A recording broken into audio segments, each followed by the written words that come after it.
What is up, everybody? Ben, you say you're joining us from your car. Gee whiz. Let's hope you're like, you know, not driving and, you know, watching YouTube at the same time. Let's hope you got it on, like, you know, maybe just audio. But I hope you're well. Yeah, I hope everybody's well. We have some, like, you know, World Cup stuff we're going to talk about today. We're going to do a recap. I got, I think, 16 highlights from the tournament. Just some stuff that I saw that I liked. And we got some award thing we're going to talk about. Paintball Pro Rumors and some other jazz. So hopefully everybody's well this fine evening. We're going to, like, I don't know, kill time for a bit and wait for some people to start showing up. And then we'll just, jump right into World Cup. I'm going to move something. World Cup kind of recap. I have some thoughts on GoSports. I think GoSports did a really good job this time around. Not that they've done bad in the past. Well, in the past maybe, but not in quite a while. We'll talk about that. And then just, you know, basic tournament news. So we'll wait till people start trickling in. Old Soul, how are you? And Eastman says, we are all Snake players now. I think I know what you mean. I kind of hope that we have like 4 Snake bunkers in the field from now on. You know, I don't think that's going to happen, but you never know. Steven Jackson, howdy, sir. Get me a gator, howdy. It's your birthday. Well, you know, happy birthday. I'll have a birthday, you know, like 4 months or so, somewhere in there. Okay, let's just do this thing. I'm going to put my headphones on, though, because we're going to run some video over this. And I can hear myself talking in the headphones. And I'm going to drive myself absolutely crazy if I don't turn that off. So, hold on. You know, this wouldn't be a live stream if I didn't set something up wrong from the get-go. Okay, let's see here. We're going to that window. Let me make this a little bit smaller. And let's just run out the Pro Finals. And if you didn't watch this World Cup tournament, we had a really good tournament. I really enjoyed it. But here in the finals, we had Impact playing the San Diego Dynasty. Let's see how. Okay, we got some time with this thing. And I don't know. So this is, Dynasty's 4th win in a row. Dynasty ended up taking down Impact in the finals 3-2 with a really, really crazy 1-on-1 or a 3-on-1 victory for Marcelo Margot that we're going to see here in just a second. And when I get to that, we'll kind of, maybe I'll watch that together. So yeah, this is Dynasty's 4th win in a row. Their 4th World Cup win in a row, I should say. 3 wins this season and their 4th series title in a row. You know what's kind of crazy is when I was looking at these, found out that Dynasties has won 8 series titles really kind of since X-Ball started in the last like 10-ish years. So it's really kind of wild just how good, I shouldn't say 10 years, 8 titles in the last like 20 years. So it's really kind of insane how consistent Dynasty have been now and in the past. They're just really good. They've also won 7 series titles over in that 7-man series, the MPPL. 7 out of 10. It's just kind of gnarly. They won a series title in 10-man when they were 2nd-year professional. It's just kind of wild. Let's just watch the last couple seconds of this, and then we'll talk a little bit more. $5,000 at stake for a move of the tournament, courtesy of Chris. Turn it up a little bit, I think. Chris Shear dying there. Yeah, Chris Shear is going to die. So big moment right now, 4-on-4 situation, and another body coming off right now for Impact is Archie is going to. Archie might have caught. Well, no, Archie's good to go. They lose Arturo. It's getting crazy out here. 32 seconds. Yeah. So right now, I mean, watch this. It's like we have seconds left to go. It's you can see somebody right there running like on the right side of those pins at the center 50. We've got a guy at the wedge over there. There's a guy in Dorito 3. as Marcelo has to dig back, and here comes Marcelo retreated to Impact. that They're back pushing forward, center. and they're getting chewed up. He shoots that center guy. So, and it's Marcelo Shoots Margot as the another last guy. body left alive. It's a one-on-one situation. Then, They oh don't know God, it's a put his gun one-on-one. over there really quick Marcelo and shoots that Margot laces Dorito the guy. shot in, and Marcelo Margot. It's really kind of wild. I mean, look at the time that's left. I mean, you win at, and it's like game over, right? I mean, it's over. He just won the tournament. It's kind of wild. You couldn't imagine, or I couldn't draw probably a better way to win a tournament. I mean, I think that I've won a 1-on-3 one time, and it was never to win a professional tournament or World Cup and the series title all at the same time. It's kind of wild. Marcelo played so well in this tournament. He actually ended up taking home pretty much everything you could imagine. I don't know, these like plaques are a little confusing though. I think he won the World Cup MVP, he won the Pro Finals MVP, he won the Pro Move at the tournament, and then I think he won the MVP for the whole entire series. I mean, so you could imagine that one move, that one being able to win that 1-on-3, really, you know, facilitated him winning every single one of those awards. It's kind of wild. And Skinny is a very intelligent coach, one of the smartest ever to do it, and he does that for a reason. Marcelo almost never makes mistakes. He plays a very different. There's a handful of position. seconds here. I think there was like, well, there was like 30 seconds seconds or 15 seconds left or something like that. You know, and they just ended up though Ryan in the holding past it 2.5 down. years has also been one of their main killers for him. Let's get a look at this replay.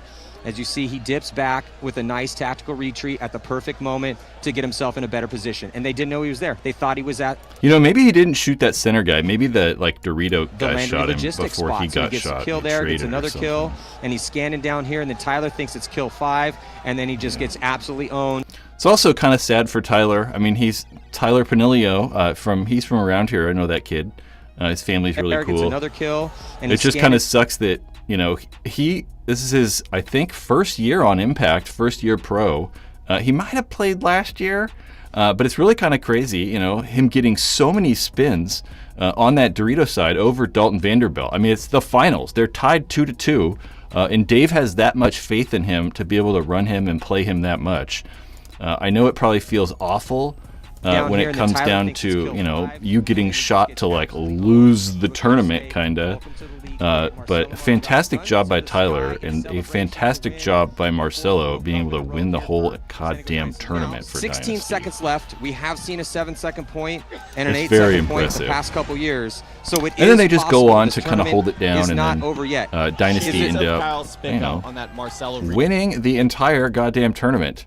Huge lead for And then over in PBC. the semi-pro division, this is the semi-pro finals. We again, for the 5th tournament in a row, have had Paintball Fit or PB Fit and Blast Camp going off.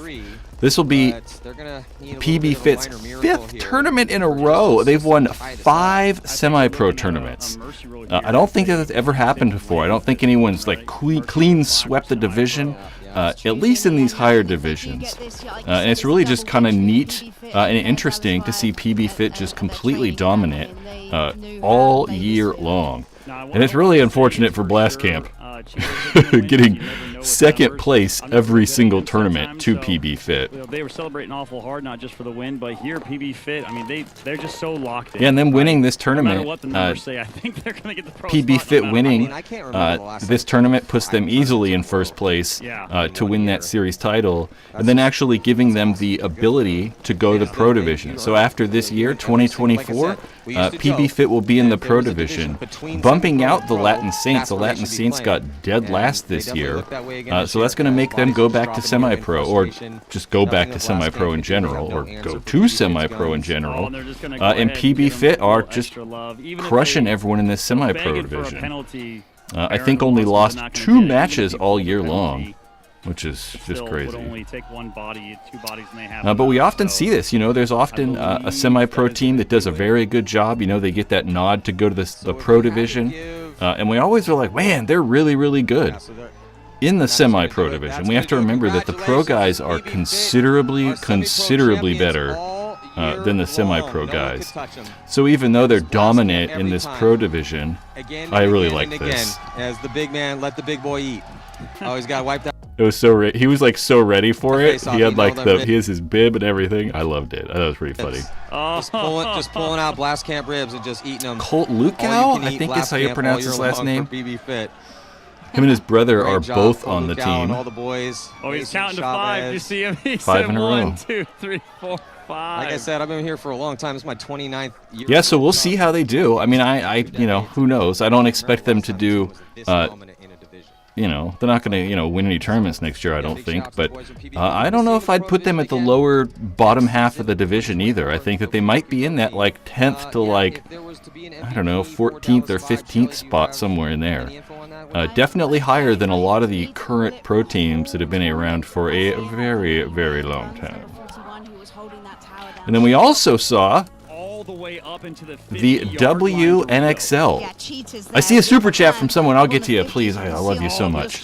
Oh, she didn't take it. And there's a penalty as well. Let me finish this. What the heck am I doing? That's not looking good for WNXL.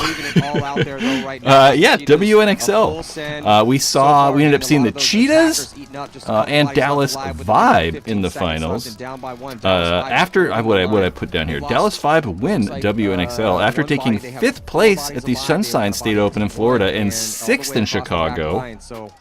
They beat that favored Cheetahs team. The Cheetahs are very good. They're one of those top pro teams in the WNXL.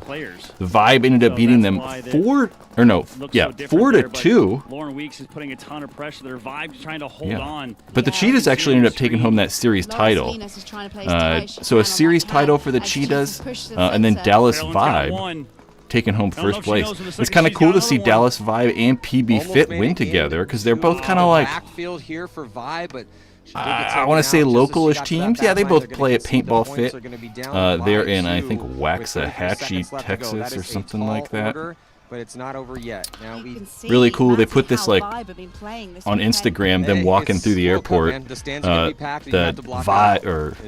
Vibe and PB Fit with their trophies, and it's just kind of cool. They all travel together, and looks like they're having fun. And then 2 of them got a bad start, so just 1. So that's going to do it. It's just a matter of 20 seconds before we award Dallas. Pretty fun. I'm gonna launch Chris on that. And I don't know. I'm just gonna let's just put this little bit left of this pro match up here, and I'll talk a little bit more about the NXL. So some things that I really liked, man. I really liked seeing like the European teams.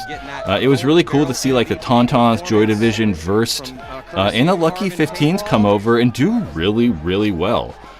It's not too surprising they did well, as they're, you know, those top teams in Europe, and a lot of those guys are very good and have played professionally even in the United States before. The Tauntauns got 3rd, and the Tauntauns I even thought possibly could win the entire tournament. They looked really good. Axel Godin played extremely well over on that snake side. The Lucky 15s ended up in 10th place, which is also very good, and some very close games. They ended up beating Uprising, AC Diesel, and Level. But, you know, taking 10th place because, I don't know, they ended up losing in the quarterfinals, I believe. Verst also looked very, very good, although they ended up, I think, finishing in 17th place. But they beat the Hurricanes and Notorious, 2 of the newer teams in the Pro Division, but also very, very good teams. And unfortunately, I've been a Joy Division fan for a very long time. Always liked Joy, mainly because they had a lot of tall guys on their team, you know, gave me like pretty stoked overall 3 Sundays in a row. Inspiration or something, we'll say. Joy Division didn't do very good at all. They ended up in 23rd place. They lost to the Ironman only by 1 point, and then they lost to Impact by 1 point too. So the Ironman maybe aren't the greatest team, but Impact, you know, ended up in 2nd place in this tournament, and to be able to take them to a close match is really good, I think, for those European teams. And it's something I'd like to see. I really wish that, like, somehow we could see them play over here more. Like, it would be so cool if we saw those 4 teams, you know, just get put into the NXL, and the bottom 4 NXL teams got kicked out to keep it like 20 teams, but have 4 European teams would be so cool. It's obviously probably, you know, not that doable just because it's so expensive to be traveling, you know, over from France and the UK to play these tournaments. It's just very expensive, so I don't expect that to happen, but it would be very cool. And I think the tournament in general, we'll replay this again. I think the tournament in general was really good. I mean, this was the biggest paintball tournament ever. There were like 670 teams, I think someone said, which is just crazy. I mean, it looked like it was huge. I think that the NXL, year after year, has kind of just been stepping up the experience at the events, right? There was shade all over. They had these like white easy ups over on the semi-pro field to give shade to everybody. You know, I don't think I've seen that before. They've had all kinds of stuff around. They had that little like gel blaster field behind the pro field so people could, you know, if kids came or whatever, they could try out gel blaster stuff.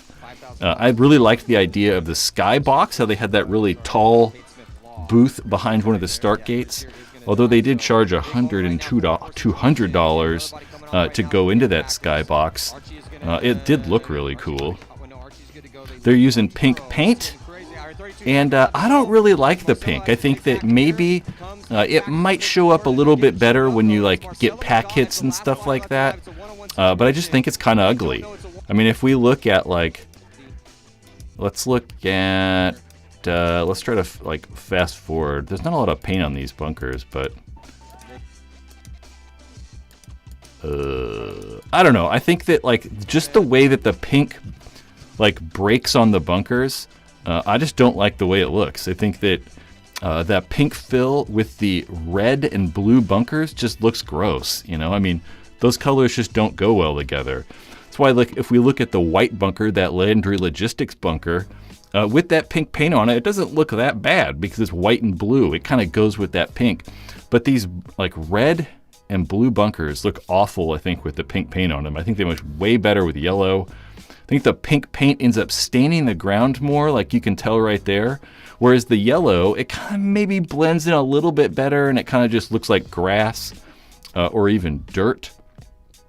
I don't really like the pink. I know it was staining a bunch of people's stuff, and people just kind of gave up on it, trying to make it not stain stuff. Yep.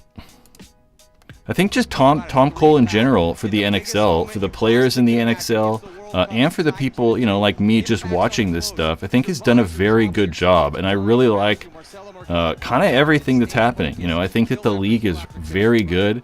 The events seem really fun. There's a lot going on. It's just not paintball.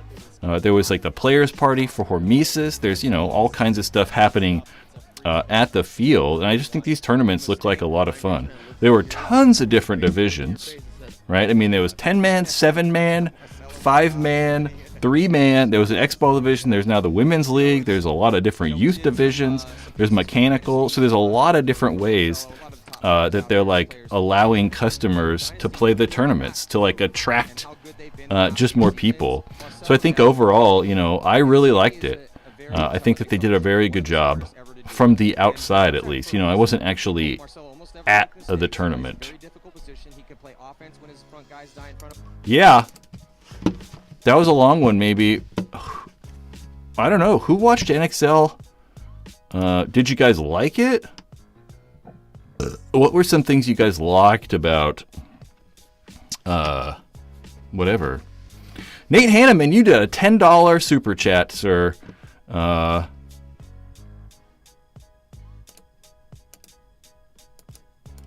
having all kinds of freaking problems, though. What'd you say? Hell yeah. Made it to the live show finally. It's good to have you. Hello from Albuquerque, the ABQ. I don't know what's going on with this super chat thing. I don't know. I got all kinds of freaking problems. I'm not going to try to fix it. I was going to try to fix it really fast, but we're not doing that. What is chat saying? Ben Lawton says 7-on-3 failed because if you hit the snake point, you couldn't get the 7 points too. It was one or the other, plus it gives your position away. Yeah. I mean, yeah, you can't get like, you know, 10 points or whatever, you know. Or 9, I should say. What am I talking about? It's 3, yeah. Whatever. Yeah, and it's a little bit weird. I mean, the problem that I had with it is that, like, you know, you're playing 3 periods, and the maximum you can get, like you said, is 7 points. And even if you could combine them, you know, and get 10, it still would be weird. Because, like, you know, that third period, if the other team before that scored 7 points in a row, it's like, well, that third period's absolutely pointless. It didn't make it didn't make all that much sense. Yeah, I actually wanted to talk about GoSports, and I meant to have like some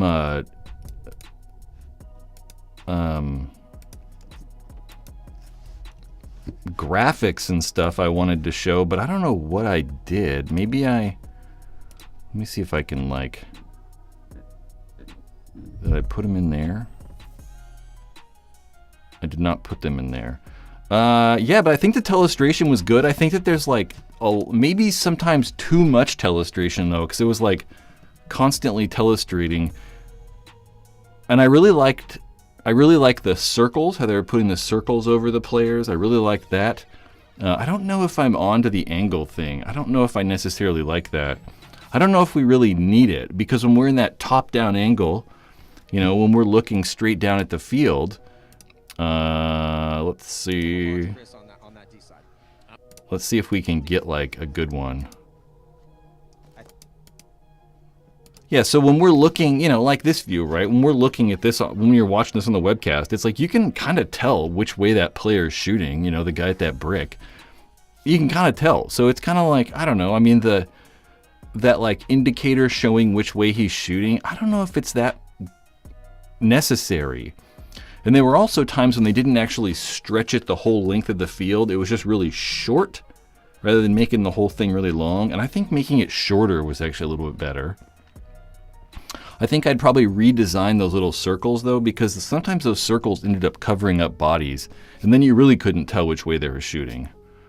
I actually really liked that little triangle. They were using like that triangle pointer to indicate where people are, like that Marcelo one right there in back center. And I liked that because he was kind of like using that to indicate where players were when they were being talked about. So when Matt, like say Matt Marshall and Rich are talking about something, they kind of use that indicator to just, you know, point to the person that they're talking about. That I liked a lot. It just makes the little flow a little bit easier. But sometimes I think that telestration's maybe a little bit too much. I think there might be just a bit too much telestration. I think that telestration should only be used in like, you know, specific moments. I think that there's like, yeah, just too much of it sometimes, and it might get a little bit distracting. You know, it's like we got the circles on screen, and now we got, you know, video of you know, the lines are now on the screen, and then like it's just a little bit too much, and I think it makes it a little bit too distracting. So I think maybe in the telestration situation, I think less might be more. I wrote this. I wrote, this is me just rambling. I would use tools sparingly, possibly only 2. So my idea with that was that there's too many things, right? There's a circle, there's an X, there's that triangle, we got those like lines, there was like the, you know, zone thing. There might have just been like too many of them. I was like, circle and a line, that's maybe all that should be used. Or that triangle. I really like the use of that triangle, like I was saying. That was a really good idea. Blump, blump, blump. Because that's one of the problems with those circles and the numbers, is that it totally covers up the player.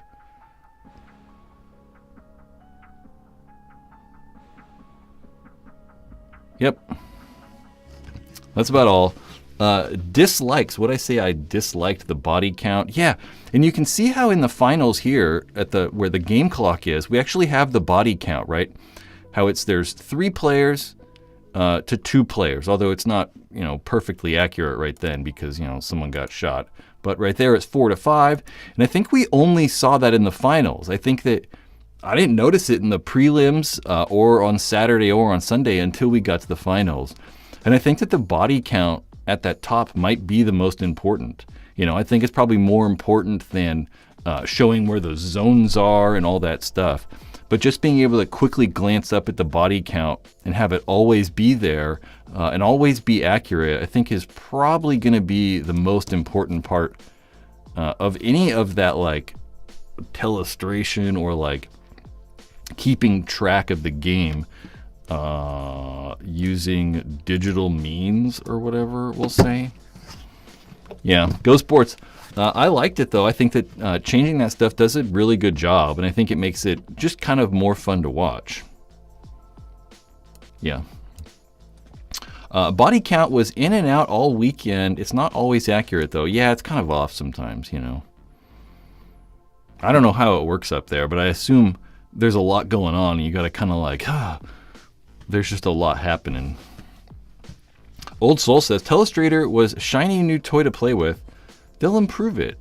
They'll improve how they use it. Yeah, I imagine. I mean, it's literally the first time, so hopefully they like. Well, it wasn't bad, but you know, hopefully make it a little bit cooler.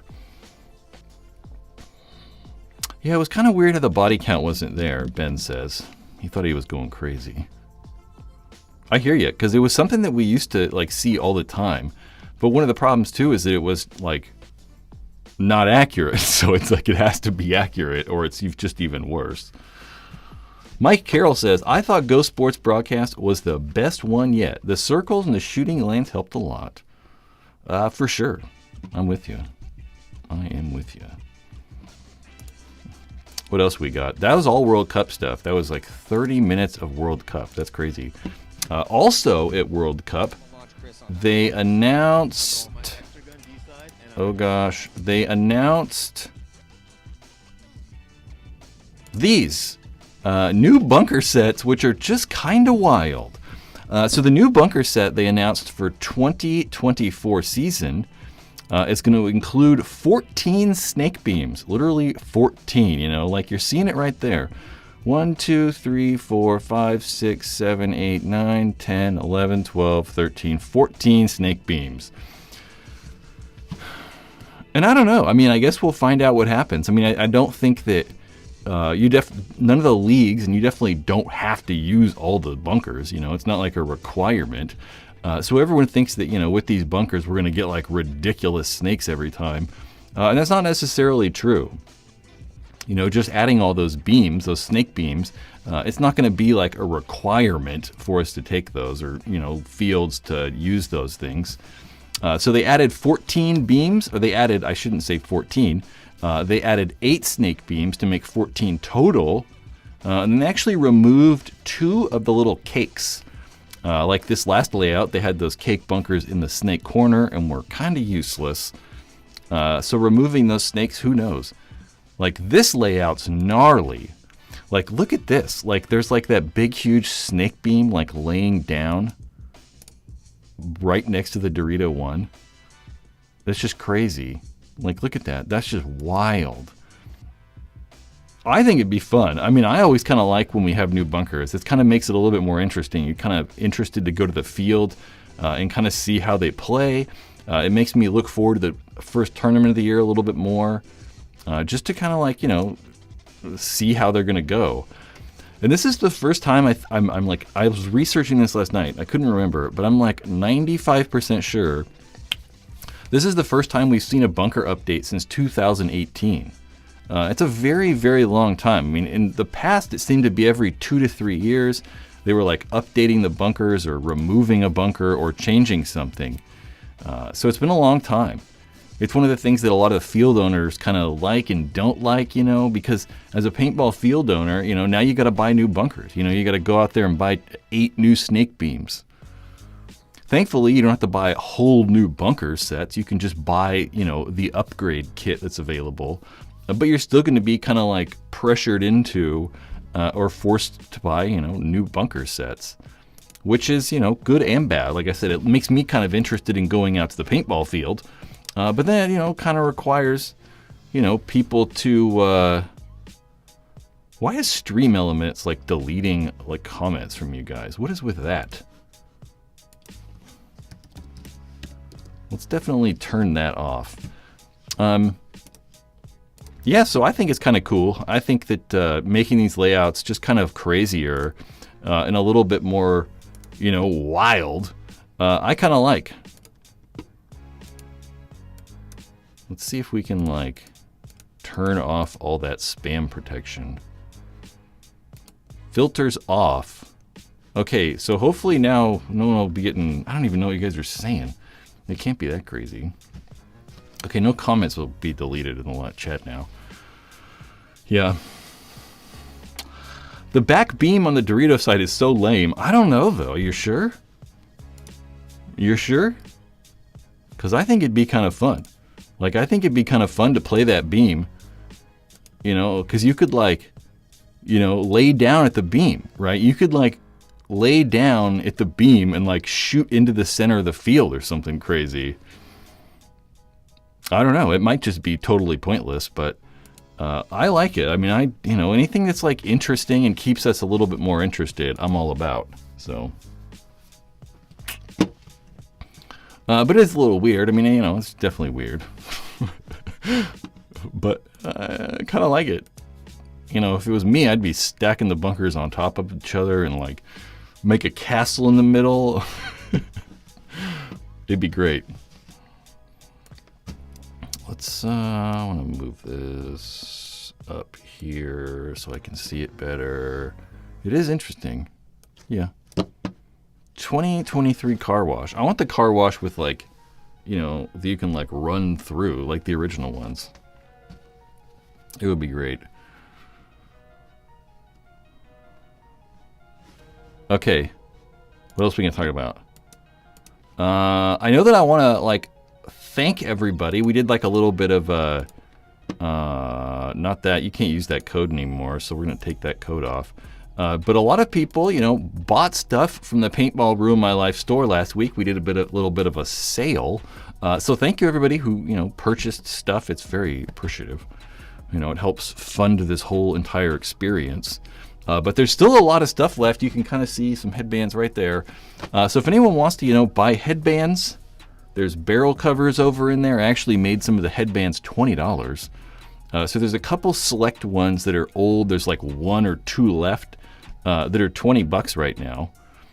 So again, thank you everyone who, you know, bought stuff last week. It's much appreciated. Yeah. And while we're thinking about it, if you like this live stream, why don't you just like the live stream? It like actually helps quite a bit when people like the live stream. And you know, it takes kind of a lot of effort to plan this. I mean, not a ton, but you know, making all these like, you know, making all this stuff and stealing stuff off GoSports' website, it takes a little bit of time. So just like the live stream. What are you guys talking about? What's going on in this chat room? Psycho Butterfly got myself 3 headbands. Well, I appreciate it. Much do I. I do. Okay, what am I doing? Mackenzie, I think that is. Smash the like button. I appreciate it.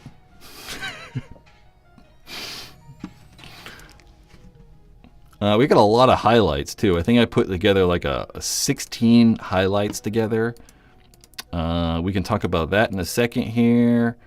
But let's put that up there. So coming in Las Vegas, at the Las Vegas MPPL, there's going to be not this graphic. Well, I guess this. Yeah, this works too. Las Vegas. Someone said a super chat. We'll go back. Eric. We'll come back right back to that. Eric with a $9.99. It's like the same people super chats every time. I appreciate it so much. I gotta figure this out. I'm having all kinds of like weird problems. Late to the party, but super chat ready. I appreciate it, dude. Capital Edge anniversary this weekend. Yeah, I'll be there on Saturday. The Capital Edge Paintball Park. They're gonna have, I don't know, what is it? The like 14th anniversary or something like that. Will be this Saturday. Nate, I actually meant to text you today to ask you or tell you to go or something like that. Let's go back to this. Okay, Eric, super chats are freaking awesome. Yes, but at Las Vegas NXL here in March, there's kind of going to be 2 new things that are happening. There's going to be the Summit Awards that are kind of like a collaboration with Iconic Paintball, like this little image says. A collaboration, we're going to say, with Major League Paintball and iconic. There's going to be a bunch of different awards. It's going to be a big players party. They're going to have a big old TV so they can probably run highlights and, talk about the awards they're going to give out. I'm not 100% sure what the awards are, but it seems cool. I mean, I love the idea. I think that any event that we can have away from paintball fields that kind of like gets people together that's not specifically playing paintball is always fun. It's always been a good time, just like the Hormesis. They had a big, huge players party that apparently was a lot of fun at World Cup. So I really like these things, and hopefully the Summit Awards are going to be like a new consistent thing that we see in the NXL, and hopefully we can start keeping track of that stuff. It'd be really good to be able to keep track of Golden Barrel winners and like Pro Final MVPs and Player of the Year, maybe like Move of the Year, and like it'd be neat to see like best snake player and like best laner and like best back player and like most improved player. Stuff like that would be really cool to see. I just like the idea of it. The Summit Awards, we'll see what actually, we'll see what actually happens. X2U2. Do you think paintball is growing, getting smaller, or staying about the same? I don't know. I honestly couldn't tell you. I honestly don't know. I wish I could tell you. Ivan with a $5.99 super chat. It looks like that actually freaking worked. I couldn't tell because I was always on the other screen. Thank you. Come to Cup next year, boss. I'd love to. I want to go to all the paintball tournaments. I was kind of thinking about that. The Paintball Ruin My Life party will take over the Hormesis one. Probably not. We'll have like 3 dudes there. Three guys. I appreciate it though. Thank you. I don't know, maybe. Brad, what do you think of the 40th anniversary Proflex? I just think it looks like a Proflex. I think the goggle straps were kind of cool. That's about all I got. There's too many goddamn Proflexes. I mean, they've released like 50 Proflexes in the last like 6 months. I don't know. I'm just so over limited edition stuff. I mean, everything that comes out is limited edition. Recently we've seen, a limited edition CS3. We've got another limited edition CS3, another limited edition CS3, a limited edition LV2, a limited edition LV2, a limited edition M3 Plus. There's limited edition headbands all over. There's limited edition hoppers. There's limited edition tanks, regs. Everything is limited edition. So I am so over limited edition. This company, which I don't really like wearing much anymore, but I like the blondies on the back. Supreme, they started it and like literally everyone's copying them. I don't get it. It just drives me crazy. I'm not a fan of it. Do I like the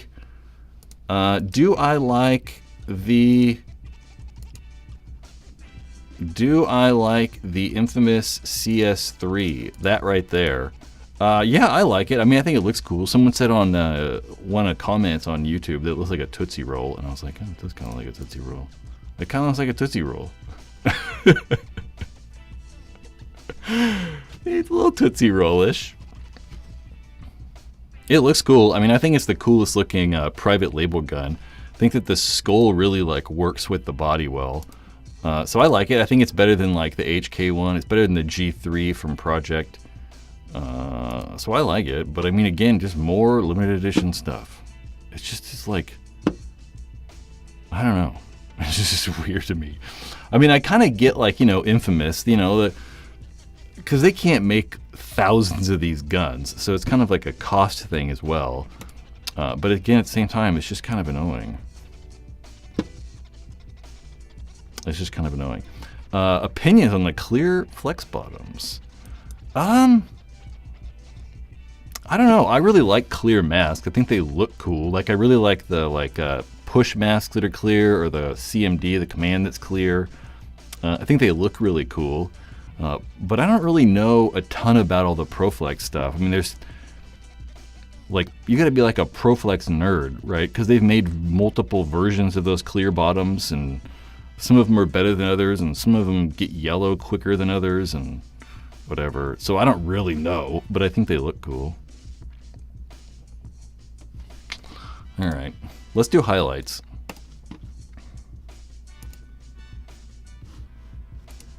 Highlights. What is happening? Okay, NXL highlights. Let's see. Let's open. I gotta open my notes, or I'm not gonna know what we're looking at. So this is something that takes a hell of a long time, because the only way I can do these highlights is literally watching every game that happens, and that's a whole that's a whole thing. Trying to hide properties. I guess it doesn't really matter. Okay. So first, let me put my headphones on so I can hear, so I know what's happening too. This is a highlight. Not yet. There it is. See the bodies here on our telestrator, eye in the sky. So yes, outside contained a little bit here. Oh, Legion, son of a bitch. Oh no, we're good. Never mind. Karslev draws the penalty. That's now on Karslev for sure. Okay. So this one's kind of a slow burn. So yes, outside we're watching right here Alexander Bridnikov win a 2-on-1. That's now on Karslev or for a sure, and that's 1-on-2. going to turn it into a 1-on-2 in favor of Infamous. I think Alexander Bridnikov, I think he's the best player ever. Yeah, Malloy is a legendary gunfighter. If he can win either one of these gunfights and turn this into a 2-on-1. So he's trapping everybody. Everybody's over on that far Dorito side, or the Dorito side, and that tower. It looks on that like inside. And as Malloy gets all the way, so he went from the cake on their side all the way to one of the problems with Infamous far as you can some go of these to take Infamous's cake highlights is there's not always good camera angles. 2-on-1 Infamous advantage. Yeah, because but they're on each other. He's on their side. You can see the guy hiding Joe right can there. protect the buzzer here and have Nate try to get across. Malloy moves up. He's so good. Jump shot over the Aztec here. This is ideal situation for Malloy because essentially he's locked into 2 1-on-1s. Yeah. And Malloy is, everyone says that professional paintball players are good gunfighters, but there's different levels to everything. We had 2 weekends of practice with Malloy last year. Can you guys hear the actual video? Let me know. If you snap at Malloy one time. Oh, look at this. Yeah. And Malloy comes through and he so shoots good, Joe. dude. And you don't get him. You don't get to shoot at him again. That was an absolutely nasty move there from Malloy. He cuts through, uses the... That running and shooting is crazy, too. Oh, my God. Did he trade? Oh, I mean, that one was filthy. good. Alexander Burdikoff proving again I think that what he's a the best legend player he is. ever. Top 3 or something like that. On our telestrator, eye in the sky. He is so good. Okay, yeah, this field's gonna, now we have really depend on whoever has success is going to be very disciplined in their gunfights and their movement as I don't know what's with the audio sometimes not playing. Hold on. Monitor and output. It's just dying in droves. Yeah, it's not looking good for Verst again. Yeah, Infamous is winning these breakouts. Shooting 2 or 3 guys in each breakout. So this is just a crazy run through by now. Thomas. Thomas Taylor and Infamous. I think he shoots 4 guys here comes Infamous. Thomas Taylor, the legend, pushing up in the middle of the field. There goes one body. He's going to find out where this last body is and just thread right through that middle to hit that That's so clean. But the part that I liked about this the most is Thomas freaking out. He's going to find out where this last body is and just thread right through that middle to hit that buzzer. So 2 quick ones here for Infamous. He's just loses his mind. He's like, Thomas Taylor is jacked up right now. He's trying to get Infamous going here. Excellent shooting on. I love it. Going to go up 2. Thomas is great. Okay. This is probably one of the better moves of the entire tournament. We have Silberg from Infamous able to win a 4-on-1. St. Patty's Day. He's going to walk off pink. Barella didn't know that one guy was left alive in D side, so 3-on-1 now. It's Silberg, and Silberg eats up another kill. Now 2-on-1. And Silberg is going to run that guy down. Now 1-on-1.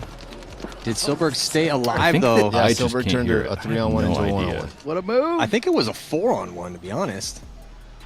So Silberg now in a 1-on-1 situation, trying to be the hero here for Infamous.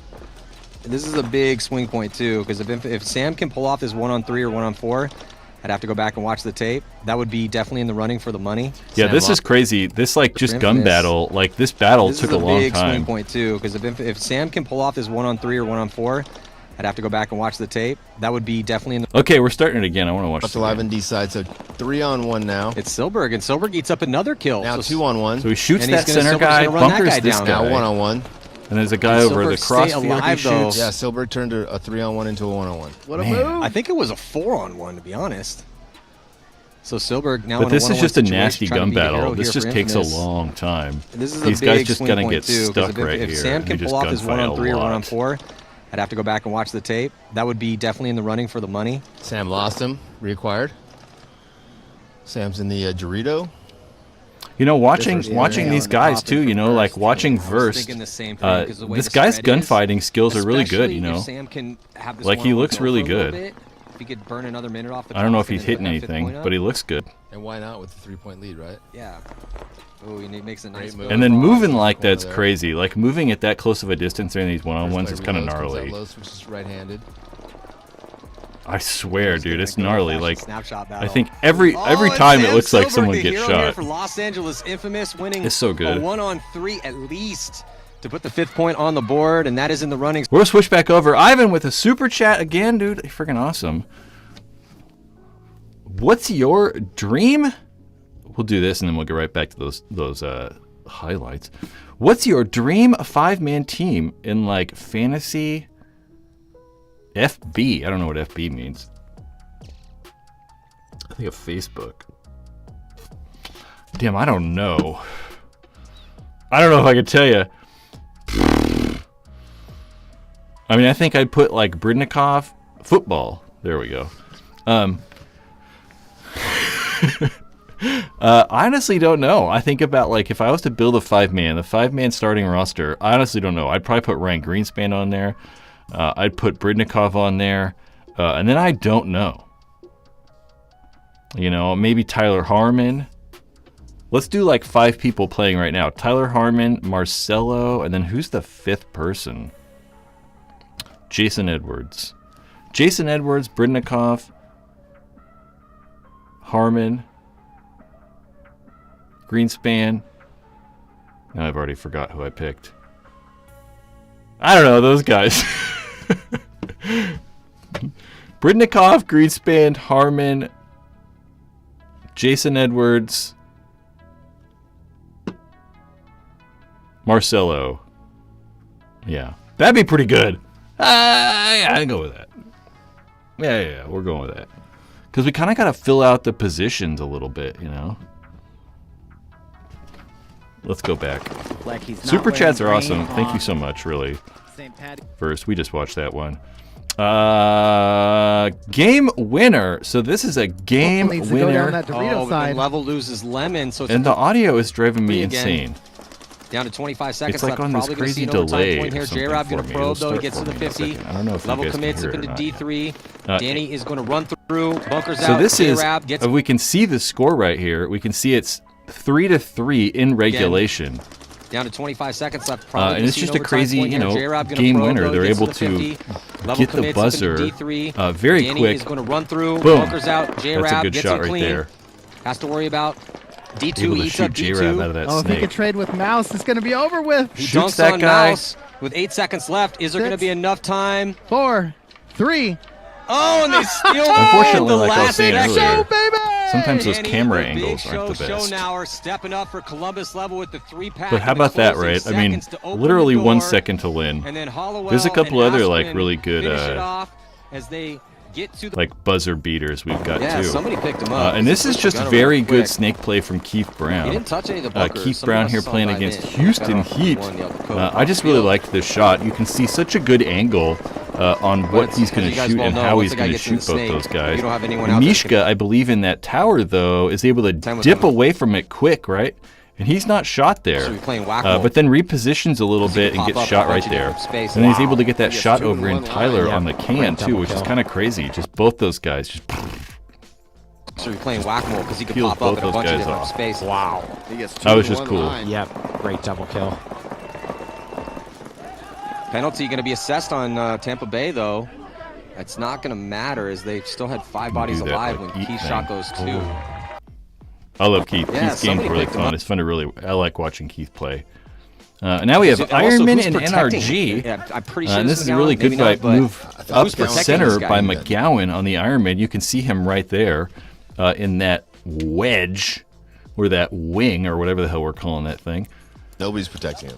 Right in the center, and he just you're trying to force the other team to come get your guy, which gives you another kill because you're protecting your just guy. keeping the gun on that guy, able to gets shoot another that guy, kill. and then he waits Three pack forever for to McGowan, kind see of if he can bunker out this complete. back Like I said, center if guy. But McGowan gets I 5, really If like that McGowan like gets 5 on this slow move, creep that is walk for to the sure it's center. running, but Yeah, Because a lot it's of gonna times, make even harder. especially I it's gonna think that make we my saw job on a this hard to try to field, figure out which one's the that a lot of those like open Christian Garfin's moves gonna see this is what they need. back up Give- through the give center we McGowan could some actually help, man. He's make. doing it by There were a lot himself. of people that were There's able to 2 do players that. left. McGowan shot all 3 so far. Chris, there you go. Way to get in the game. Ironman though trade did out, so not we do get the some greatest guy this there. tournament. You've got guys behind you. Oh, McGowan completes Smoked. it. He might have even got that 5th kill, too. Smoked. So for sure a 4-pack, maybe a 5-pack for my... Because yeah, I mean, again, Latin Saints, you got nothing to lose, man. Might as well let it fly. That's here. Let's see. Okay, what are we looking at? 5-on-5 breakout. We have Breakout. highlight 8. Saints the first which one to make a move right is- center and gets the wing on the Oh, east gosh. side. Can't see who it is on 6. Oh, he gets a kill. Let's see here. Saints and Aftermath, Colin Cherry run through 5-pack. So Colin Cherry, you can see way up there. He's also at that wedge in the center, just like we were talking about. There's kind of a lot of these moves that are back up the center that guys were able to do. He shoots that guy filling out wide. I think probably shoots somebody else right there. Bunker's a guy. Bunker's a guy. Goes to the middle, all 5 guys right. Unfortunately, the score is What an amazing move 4-0, by and the Latin Colin Saints got Cherry. dead Not last. messing around. Oh, the crowd going wild here for Colin Cherry. Colin Cherry's been We'll a vet talk out about here, the man. Latin Colin Saints Cherry, later, though. I got some, CVP like, from back in the day. A rumor mill section we can talk about Yeah, a I little mean, bit. again, Latin Saints, you got nothing That's to that lose. same highlight. Number 9 is the old days, Tauntauns and wars Heat. that we used to have in practices. where we're like, What hey, I man, put- should we oh, just this is shut crazy. down? This is probably like, I think that the move of the tournament, or not this one, the next one. So this is Chad Boucher run through. So Chad is used to have also practice. at that wedge again. You can see him right there on the Tauntaun side of the field. We're like, hey, man, should we just shut this down? or At should we that just wedge, fight it there's out? both Yeah. those what guys people are lined up. arguing There's is actually a guy, I believe, in the god right there. So there's actually 4 guys. Chad's able to run through, I think, and shoot 3 of Shooting those marbles guys. at each other. It's So Oh, look at this. Look at Gets this. one. Dunking on him. This There is goes what we were looking one. for. There Gets goes that two, guy, goes three. that Chad guy, and then I Boucher think, with the 3-pack. Thank you, Does Chad. that get can diced or up, though, the by Colombo. god He or catch somebody Colombo, shot him, still but he was has a able to three-pack- shoot 3 three-pack up guys. the middle, and that's going to open up things, and that's going to It's just a really good down the field, another and they're gonna move, take out Colombo, and they're gonna down the score a center of great the point. field So with 2 there. minutes, Now here, this is probably, at least, I didn't watch every single match, and these are just the matches that I watched. So these are not every single highlight of the whole See, as entire they beat tournament, everybody but in the top this is 4. probably, I think, my favorite move of the entire tournament. I see a super chat from someone. Hold on, we'll get you. Let me finish this one. Didn't win a game yesterday. This is I think, move of the tournament. I don't know who that player is there. You can see him hauling ass to get over the other side, just running past the snake. But this is just mind-blowing. Just watch this. Tauntaun's not gonna get all 5 Look at him getting there. He's got 3 seconds, Oh, wow. hits the start gate, bam, game on, just straight into the snake. It's kind of just crazy. He just goes straight into the snake. He's able to make that start gate and then just, bam, just run straight into the snake. They shoot a guy off the break. It looks like he shoots another guy. Destroys Chad. 4 on 4. Oh, battle going down here in the snake as they get the better of Looks like he shot someone Heat here, running and, out wide. Tauntaun's whipping that gun around here towards the center. It's crazy. I think that's the craziest move of the tournament. Dizon. It was very impressive. But the Tauntauns gets the... Making the Tauntauns killing Heat. We talked about that earlier, just how well the Tauntauns did, and it's so cool just to see them come over and play really well.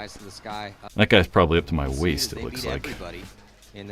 But that was so cool. I just really like this. I just really like the haphazardness. Like, he just barely makes it. Oh, wow. With 1 second to spare. They made it 5 alive for And then he Tauntauns. just runs straight to the snake, Let's see too. if he- yeah, and he still- I like it. been doing a We have lion's share of the killing Revo for them in for years. Extreme. He's had a great year. And this Elliot is Weaver a from new Revo pickup, playing coming over extremely well. You from know, he Energy played Elite, really good this and tournament. He is one of And those this is a undercover stars out big there. moment A lot of people know his name, but they should. for I Revo think he's and packed- Extreme. We have Pat Kraft right there playing for Extreme, and this is to win a one-on-one. So they ended up going into overtime, tied 2-2. That overtime went the entire 5 minutes, and then without a score.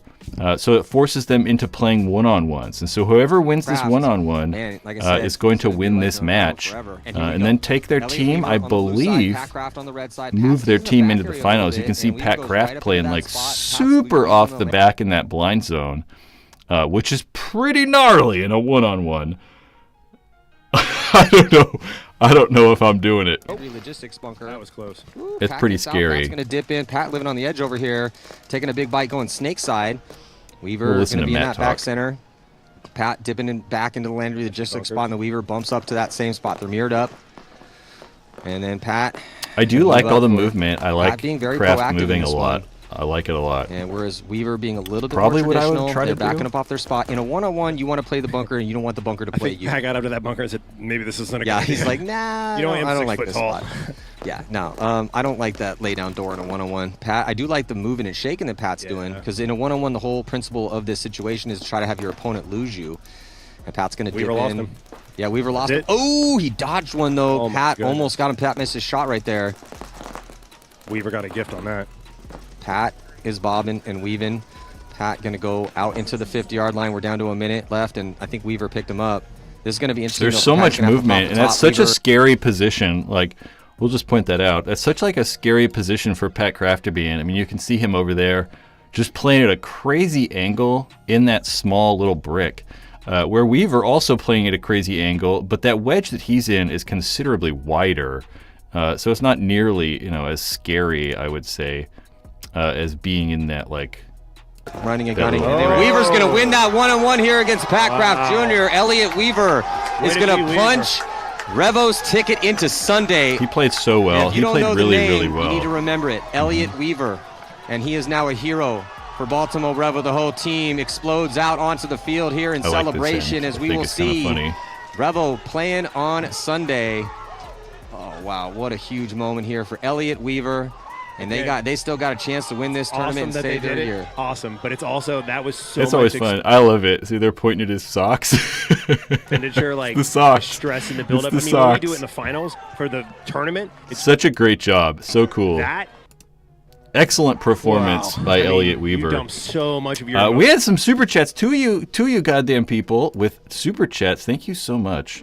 It's absolutely amazing. Link Arbiter, we're gonna go with. I know I've seen you around. With 10-man mechanical becoming so beloved and popular again, think there's any chance for a 7-man airball comeback? I don't know. I mean, I love 7-man. I really like 7-man. I think out of all the all the formats, the 7-man format probably fits me the best because I can kind of I can be a little sneaky. I like being sneaky, and I think you can kind of do that in the 7-man or that 10-man format way better than you can in 5-man. But I don't know. I mean, it's so hard to compete with, the NXL. Maybe not an entire league, but there have been a couple one-off, 7-man airball tournaments around. I know there's one in Texas. There's been talk about trying to have one here in Sacramento. So maybe not an entire league, but I could 100% see 7-man airball coming to do just little teeny one-off events. I think it'd be a very good idea because a lot of people have that nostalgia for 7-man. That's the same reason that 10-man's kind of become popular again, is because it's that nostalgia thing, and you're getting a lot of the older players coming back to play 10-man. So I think if we were playing airball, 7-man, semi-auto, uncapped, people would really probably like that. Schwartz with a $4.99 super chat. Let's see what you said. What'd you say here? Rebel Force was asking about if you saw Ronnie on the Call of Duty. Is COD? I'm not sure. COD Pros podcast. Yes, I think so. But I think I just saw like a thumbnail on YouTube. I didn't really know what it was. I might listen to it. You know, one of the problems with the internet now is there is so much stuff. You know, it's one of the things that, you know, I run up against. You know, here on YouTube, there are just so many YouTube videos. You know, there's just so much to watch that it's kind of gotten difficult to just watch everything, you know? So maybe I'll listen to it. I did see Ryan Greenspan. Ryan was also on some other non-paintball podcast maybe a couple months ago. I didn't watch that either. Archdog! With that $5, sir. Thank you so much. And what does it say? Clitoral hit? Clitoral hit? Critical hit. That would be kind of weird for YouTube to have like clitoral hit sticker. That'd be kind of odd. Okay, I'm gonna go. We're just finishing these highlights. Let's pop back to that media window. And doing a lion's share of the killing for them for years. He's had a great Pat Craft. We watched that one. Red Legion NRG. Here we go. Red Legion NRG. I just like this because this dude just gets absolutely annihilated. This Russian Legion player over here gets destroyed. Like, look at that. Like, I don't know. I mean, you know, maybe 1, 2, 3, 4, you know, 5, 6, 7, 8, 9, 10, like 12, 13. He got shot a lot. Like, look at that. Good point there. The camera's trying to follow him. That guy just got smoked. Ansem in the back of the head. It's like crazy. Now, he got shot probably 20-something times. And hit the buzzer, so we got ourselves it's just crazy. He just got annihilated, and I just think it's kind of funny. 2 minutes. Smoked. Because neither one of these 2-on-2s. How about Clip 13 is going to be Aftermath and Level, and this is just really another good buzzer beater. Back center. Yeah, I think we're still going to see it. Yeah, you're right. The score is tied 4-4, and this is another one of those regulation games that was just very, very close. Aftermath coming in there to hit that buzzer, and I really liked how he stopped when he got to the start gate. He didn't like just hit the buzzer right away. He knew that there was a little bit of time left, and he was going to help burn off some of that clock so that Level didn't have, like, you know, 15 seconds to try to run a point. You either make Level hit that horn and concede that, or just wait a couple seconds and then burn off a little clock. Very good job. He was so excited. He's like, I don't need no refs. I don't need no stinking refs. Nice job. Knocking Level out. California here. What a different event for them, man. Yeah, Aftermath did pretty well this tournament. We have highlight 14, and this is Revo in damage. What are we looking at here? Elliot Weaver again with a buzzer beater. And then Revo looking so good against damage. I mean, I think Elliot Weaver, honestly, has just kind of picked their whole team up and has been playing so well that it's kind of like maybe propelled their entire organization to just another level. We'll see, though. I don't know if Revo are going to be around much longer. That hurts. We'll talk about that, though, in a little bit here, too. Yeah, that hurts. That was, I believe, Omar in the back center just dumping that gap. So this is an opportunity for Revo. They only have 42 seconds left to utilize this one-body advantage, though. Still might see an overtime point. Omar's going to see if he can get past that same gap that Tyler Harmon just got caught. Oh, he does. Comes over and hits Rainey on that gap. But, Rich, as that happened, Benny Carroll got caught. See that work up the center, right? I mean, this center work. Well, guys were doing work up the center. He caught the ref sees it 5-on-3 advantage here for Revo. He didn't get rid of it. It just sprayed off of his pack and left nothing. So, but a minor penalty going to be assessed here on Revo. That's going to take out Caleb and Sense. But here comes the push as Weaver and O'Mara are going to have the full send, and Weaver's going to get through clean as he dices up. Bam! Weaver dives in with 3 seconds left to go, and Baltimore Revo is going to be knocking out Tampa Bay Damage. That's crazy, Unbelievable turn of events here as the number it's so cool. It's just such like a good, cool thing to see. You know, one of the things that I've like talked about a lot is like that maybe the lack of new really good pro players and like new characters within this league. You know, like we have all the old guys. You know, you got Jason Edwards and you got Ryan Greenspan and Yosh Rao and like Chad George and like, you know, Chad Boucher, and like there's a bunch of guys that are awesome still. But those guys have been around for a long time, so it's really cool to see guys like Elliot Weaver just come through and kind of like crush it this Revo tournament. has a chance. And for those people that don't watch, tournament paintball 130. with, full dedication, I don't know, just being able to showcase himself and like show off who he is to people, I like a lot. So this is the finals. We talked about this and showed this earlier, but this is Marcelo winning that 3-on-1 in the finals. Especially down a body, right? Got to Three get on that one? gap. Yeah. Someone's got to get on that Maybe gap. maybe a 2-on-1. Everyone just I heard don't the know. 60 seconds. Dynasty is angling for it. Archie Either comes into way, the snake I mean, side that insert. crazy And again, retreat there's for him to be able to $5,000 at retreat stake for moving back, the tournament. it was courtesy of very Chris, cool. Pate Smith Law. Chris Shear dying there. Yeah, Chris Shear is going to die. So big moment right now, 4-on-4 situation, and another body coming off right now for impact is Archie is going to. Archie might have caught. Well, no, Archie's good to go. They lose Arturo. It's getting crazy out here. 32 seconds left to go as Marcelo. Man, it just so looks like Impact's winning, right? It just so looks like they'll like peel the body off, to dig back in here.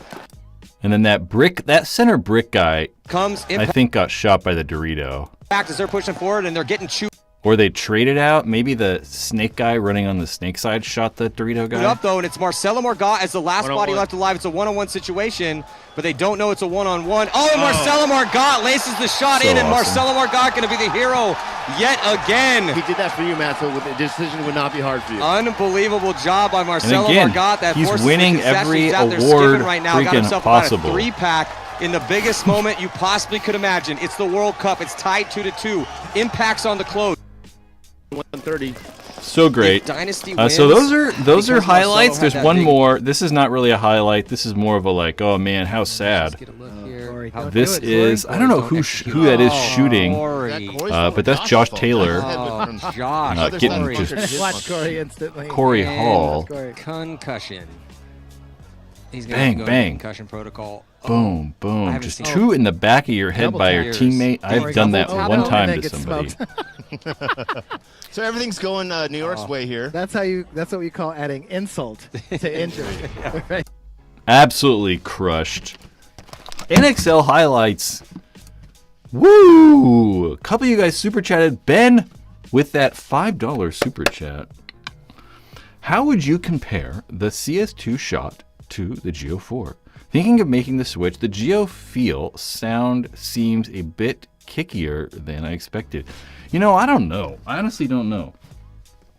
Like, I think that my experience with the Geo4s, I don't really know why, but I feel that there's like a bigger variance in those guns. Like if we had 10, for some reason, let's say we have 10 Geo4s and then 10 CS2s. I think that the Geo4s aren't as consistent in the way they work, right? So like my Geo4 didn't really shoot that well. It was really loud and it kind of just sounded weird and it just didn't shoot that well. But then there's been other Geo4s that do shoot a bit better. But I think that the consistency of the CS2, you kind of know what you're going to get. Right? And I assume both those guns are kind of about the same price used at this point. I'd probably choose the CS2. I think that I like the CS2 has like little features that make it a little bit nicer. And I'd choose it just because I think it shoots a little bit better. Yep. That's the one I'm going with. But I mean, they all, all kind of shoot really well, so. Yeah. We have some paintball rumors we can talk about. A bunch of stuff. We were just talking about, Elliot Weaver over there on Revo, and there's definitely a... So earlier this year, Tom 4 used to own a team called Arsenal, has, owned some teams in the past. He actually purchased Revo, and then there's a rumor out there that Revo and NRG are actually going to merge. So NRG and Revo could merge, and there's a lot of rumor too that some of those, there we go. Then there's a rumor that some of the current Revo players, after that merger, are trying to actually leave Revo and possibly join the Ironman. I think like Henry Stentz was one of them, and then Stephen O'Mara are both rumored to be talking to the Ironman. and then trying to get away from that like Revo situation. I don't know, not like it's a situation, but and then go over the Ironman. I think that the Ironman could probably use that, as I know the Ironmen are not doing well, and they really want to try to avoid getting relegated next year. And the only reason they didn't get relegated this year is because the Saints were so bad. And I've heard from a person on the Ironman. Well, I don't know. Why not? A person on the Ironman that. Hold on. A person on the Ironman, they're going to go through a drastic change. So apparently, that would kind of fit in line with them picking up O'Mara and Henry Stentz. So, I don't know.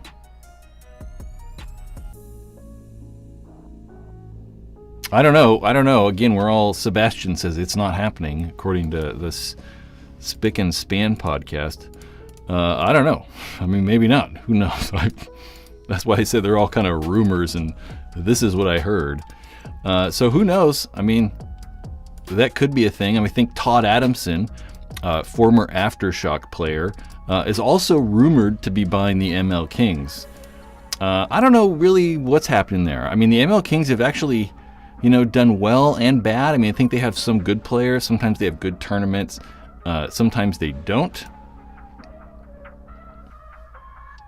I don't know. The Latin Saints got relegated, but if Revo and NRG merge, that means that there will be an available pro spot. So, I don't know. We never know what's going to happen. There was 2 semi-pro teams that are looking at purchasing the pro spot. Apparently the Saints might try to repurchase that pro spot. So who knows? That would be very weird for the Latin Saints to get relegated and then just buy another team, right? They just buy that available spot that like NRG and Revo have available, and then just call themselves the Latin Saints. And it's like, wait, didn't you just get relegated? So who knows if that's going to happen. Apparently Alex Goldman and J-Rab are trying to leave AC Diesel. So who knows? I mean, maybe if the Ironmen are throwing around a lot of money, they could pick up Alex Goldman and J-Rab. I mean, probably not, but you never know. So this coming year, it's going to be kind of crazy. It's going to be a little bit crazy, all the off-season moves. And thankfully, Iconic Paintball, the same guys that are putting on the Iconic Awards, or not the Iconic Awards, the Summit Awards this next year in MPPL Las Vegas, they have a tracker for this off season. So I imagine that teams and rosters will all be updated on this page. It's pretty easy to find on the Iconic Paintball website. There you just hit read, and it's actually the first thing. Or there's a link I put in the description of this too. So if you guys want to actually keep track of all the official moves this coming year, it'll be over there. So who knows what's going to happen? I mean, I don't know. J-Rab and Mouse to Tampa Bay Damage. Please, Sebastian says. Yeah, who knows? I really have no idea. And I'm not really care that much, I'm like, I don't know. Paintball Fit should move to pro. They are. Paintball Fit will be professional next year. Since they won the semi-pro division, that's kind of what you get for winning that semi-pro division. You actually get like a nod to go to the pro division. So they make that spot available for you. And then they get rid of the lowest ranked team, which was the Latin Saints. Wouldn't you want to leave Diesel if they were there and just not putting up wins? Would you want to leave Diesel if you were there and just not putting up wins? Me? I don't know. I don't know. Yeah, Mal should go back to Aftermath, but I don't think so. I mean, he played for the Ironman too. But, I mean, he's going to go where people are going to pay him. So, that's what Cade literally just said. Mouse is going to where they'll pay him. So I can't imagine, going back to Aftermath. Who knows? But I don't know. I kind of understand, I kind of understand them wanting to win tournaments. So I kind of understand why AC Diesel would be kind of annoying. And I don't know really why they're not good. They should be better. Maybe it's just coaching. Maybe it's just trying to figure out their roles a little bit better. Because, obviously they have a very good roster. They probably on paper have one of the top 3 rosters or 4 rosters. I think that their roster is probably better than Damage, if you put it on paper. The only rosters that might be better are probably Heat, Dynasty. Yeah, probably. Think Dye would pony up for both Mouse and J-Ramp, Old Soul says. I don't know. I mean, I think that they probably should. It kind of sucks not having the Ironmen be good. The Ironmen were a very old team. I mean, the Ironmen are, I think, the oldest team in the U.S. Something like that. So it kind of sucks for them just to be kind of shitty. I think it really would kind of help that brand in general.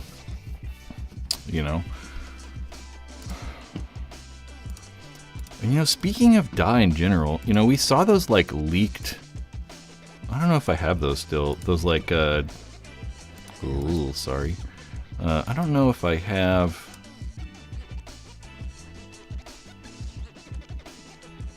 It in here still. I don't have it in here still.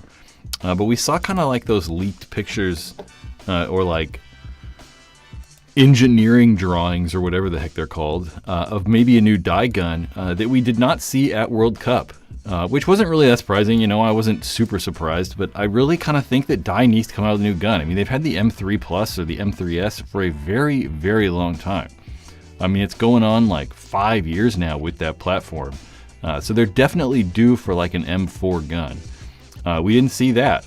What else didn't we see? We didn't see a Profiler 2. I kind of thought that we would see a new version of the Profiler, like a Profiler 2.0. I kind of got word that we might. Kind of got an idea from someone that we were. And we didn't see the Lux either, just like Delmont said. Was there a new Lux? We didn't say that, but yes. There was not a new Lux. I kind of, thought we'd see one.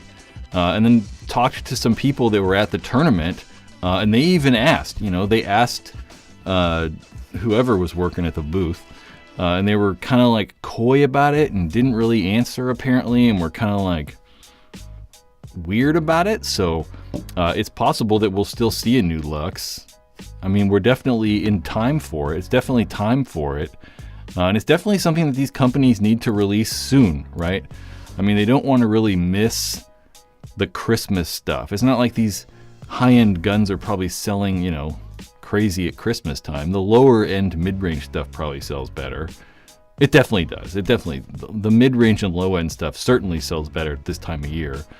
But if Dye's going to release a gun, or if we're going to see a Lux, they've got to do it very soon to try to meet this Christmas rush. So people can buy stuff for Christmas. Or, have guns to buy with, gift certificates or cash that they get, which would be nice. Cade says, so the Profiler 2 has been talked about for 2 years. Supposed to be the grill with soft ears and taking the same lens. Yeah, obviously. I don't know, 2 years though. Maybe 2 years. I don't know. How long's the grill 2.0 been out? A year?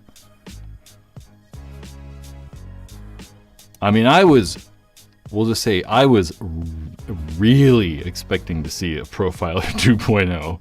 I was kind of surprised we didn't see a new version of the Profiler. 2-bit! What is going on? Bye-bye Shady. The Shocker era is pretty meh. I'd just save the money and go the amp route still, which I did. People are always funny. I like the amp and I like the era. I think the era is cool. I think the era is a good upgrade. I mean, they changed the ergonomics a bit. They changed some problems that the triggers had. Apparently the bolt is better, a little bit better. So they've actually kind of changed quite a few things. I think it looks really cool too. I know some people probably aren't like keen on the way it looks. It's so simple and kind of lame looking. But I actually like it. I think it looks really cool. I'm a fan of the Shocker era. We'll see. We'll have to see once we get one in probably like a week, 2 weeks or something like that.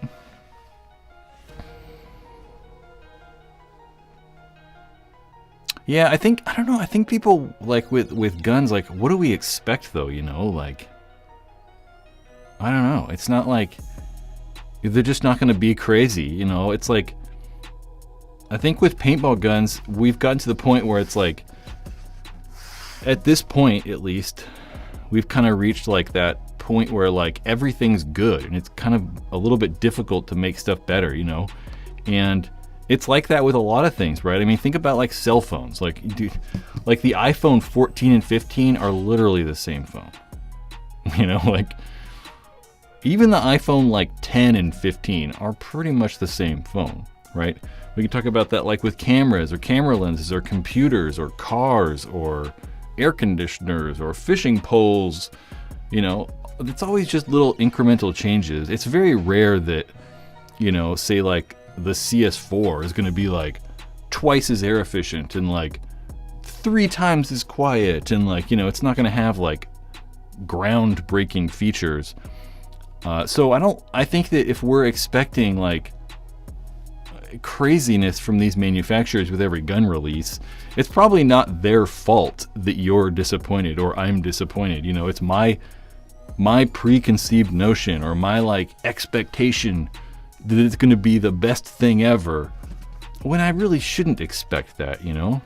I mean, what else is it going to do? You know, it's just not going to be that crazy. Yep, they tried a new bolt design with the DLS, and look how that turned out. Yeah, I don't know. I think that like some people are experiencing improvements with the new V2 bolt, and then some people are just, it's like the same thing. It's like not any different. You know, like the M4 or the DLS that I shot in the DLS like reaction video that I made. That gun worked perfectly fine. It didn't not work, right? I mean, it was air efficient. It didn't leak. Reliable. It didn't really not work. But I didn't like the way it shot. I mean, it was very loud. You know, it kicked a lot. It reminded me of like a dangerous power gun, which is not good. So my biggest problem with things, I just don't like the way it shot. But obviously it's got to work too, you know, that's kind of important.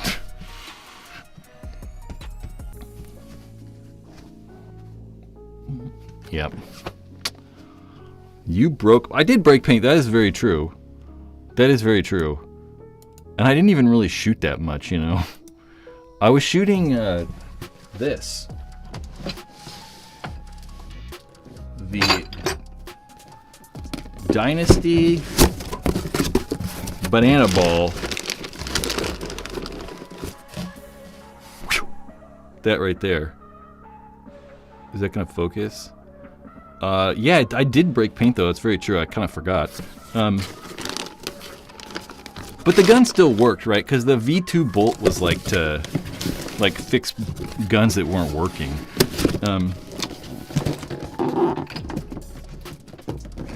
This thing fits like perfect in here. Whoop. Yeah, the V2 bolt. I mean, I did break paint, and it's crazy that like, you know, I use this paint pretty much every weekend, and I don't have any problems at all. Like I, you know, use it on the EMAC, the CS3, the EMF 100, all kinds of different guns. I never really break paint, so. I mean, is there any marker you can buy right now not reliable? I mean, I don't know, not really though. I mean, there's obviously some that are more reliable than others. You know, like the Planet Eclipse guns are going to be the most reliable. But not really. I mean, I think most of the stuff, as long as you kind of take care of it, it's going to work. I mean, there's nothing that's like terrible at this point. I mean, I'd say the Die Rise. I mean, there's some guns that aren't the greatest. The Die Rise is not the greatest. That's probably going to be the most unreliable, or the Enemy from GOG. There's a couple of them, but none of the like high-end guns, which is not necessarily new. It's not like the high-end guns are historically unreliable, but they have been in the past. Shockers in the past, like the Shocker SFT and the NXT. I hated those things. Those guns had all kinds of problems. I mean, they just didn't work that well. The Rise is a nightmare. Yeah, the Rise is... But again, right? Like, I think if I owned the Rise, I wouldn't have any problems, I bet. There'd be, like, no problems.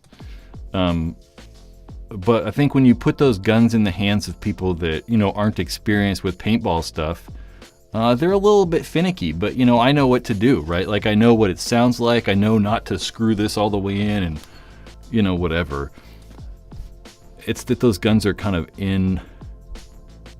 they're like in that affordable price. Jason Down says, is Defy still around? They weren't very reliable. Like the DS3 and stuff like that, which was really just kind of like an Ion. Defy is still around, but they're not making guns. They're only making paintballs. I'm gonna try to get Defy to sponsor me somehow. I don't know how, but I want to get like a paint sponsor.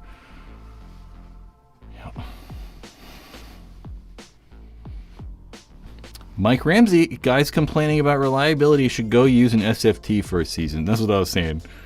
I had an SFT shocker. I had the Tauntaun shocker. Let's see if I can find pictures of it online. I had a Tauntaun SFT. I had one of these. Oh yeah, there you go. I had this crazy ass gun. Man, let's see if I can do that. It might look better. I don't know, a little bit. I had this, but it was all black. I bought one of these when it was, I guess, pretty much brand new. I don't know if I like traded someone for it or did whatever, but apparently this is, at least at the time, this was like 2006 or 5 or somewhere in there. This was I personally owned the only gun that Smart Parts ever made, serial number 13. So apparently in the past they skipped serial number 13 the whole time, and for some reason they made the Tauntaun shocker with the serial number 13 that I had, and we were at World Cup or some PSP tournament, and the tech there was like freaking out because he'd never seen serial number 13 before. He was like, wow. And that gun literally never worked. Like, it never worked. I mean, they changed like the board, they changed the whole entire core bolt system, like just take a new one out and put it in, and it just never freaking worked. I always say that like these new guns, they're so reliable, man. Like everything just works so well. Yeah, Dangerous Power, I'm like 90% sure Dangerous Power is still around. I haven't really had much experience with Dangerous Power. I mean, their guns have just not been good ever, and most of the, experience that I have with stuff is, working at the paintball store, owning the store, going to the paintball store, and I never carried Dangerous Power products, and like none of the stores around me carry Dangerous Power products, just because they've been, so finicky. Dangerous Power, yeah. Yeah, SFTs though, some people really, really like those shockers though. Because for some people they work well and they fit in their hands good or whatever, so I don't know. Rumor has it, Dangerous Power is still around and formulating a return. Well, that made no sense. But they currently aren't producing anything. That makes sense. Yeah, Dangerous Power, like Spider, like there's been a bunch of like companies that have kind of like come and gone. And it's been hard, right? I mean, honestly, you have Planet Eclipse just destroying everybody. I mean, Planet Eclipse is taking almost every gun sale. You think like stuff for $250. They're budget guns, $300, which is, not super budget. It's not $150 like, a Tipman, but it's considerably better than everything out there. They've got the Etha 3 at like $500. They have, the 180R. They kind of have every single, category covered as far as pricing does, and it's just gotten very hard for some of these smaller manufacturers to compete because they just aren't making products that are good enough. I mean, really. Really is the problem. What else do I got to talk about? Nothing really. I think we'll save some stuff for next week. Nothing too exciting. If you guys want, if you don't want to watch all these entire live streams, or you just want to re-watch some stuff, I would recommend going over to YouTube and typing in Ruined Clips and subscribe to the Ruined Clips YouTube channel. That's just me, but it's just clips from the live stream, right? Like, put quite a few up this week. So we put up the infamous CS3. There's the M3 Plus Icon series, which I don't like. Does this format really need changed? So we're going to talk about that 7:3 format. There's the Force version 2. So go subscribe there, and let's just get the subscriber count up on that channel. There's a link right in the top of this video in the description. You can go subscribe to Ruined Clips, the clip channel, the clip channel, the clip channel. HK Valken.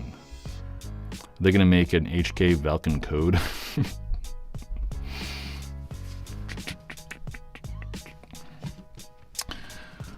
Azadin. I truly think if Core wanted to, they could renovate Spider and bring it back as a budget mid-level tourney option. But I feel like they've kneecapped themselves way too badly with the Spider name. Yeah, I'm forgetting right now, but I'm like 90% sure that ANS Gear actually bought Spider, right? I don't know if I'm going to be able to find that online. Did ANS buy Spider?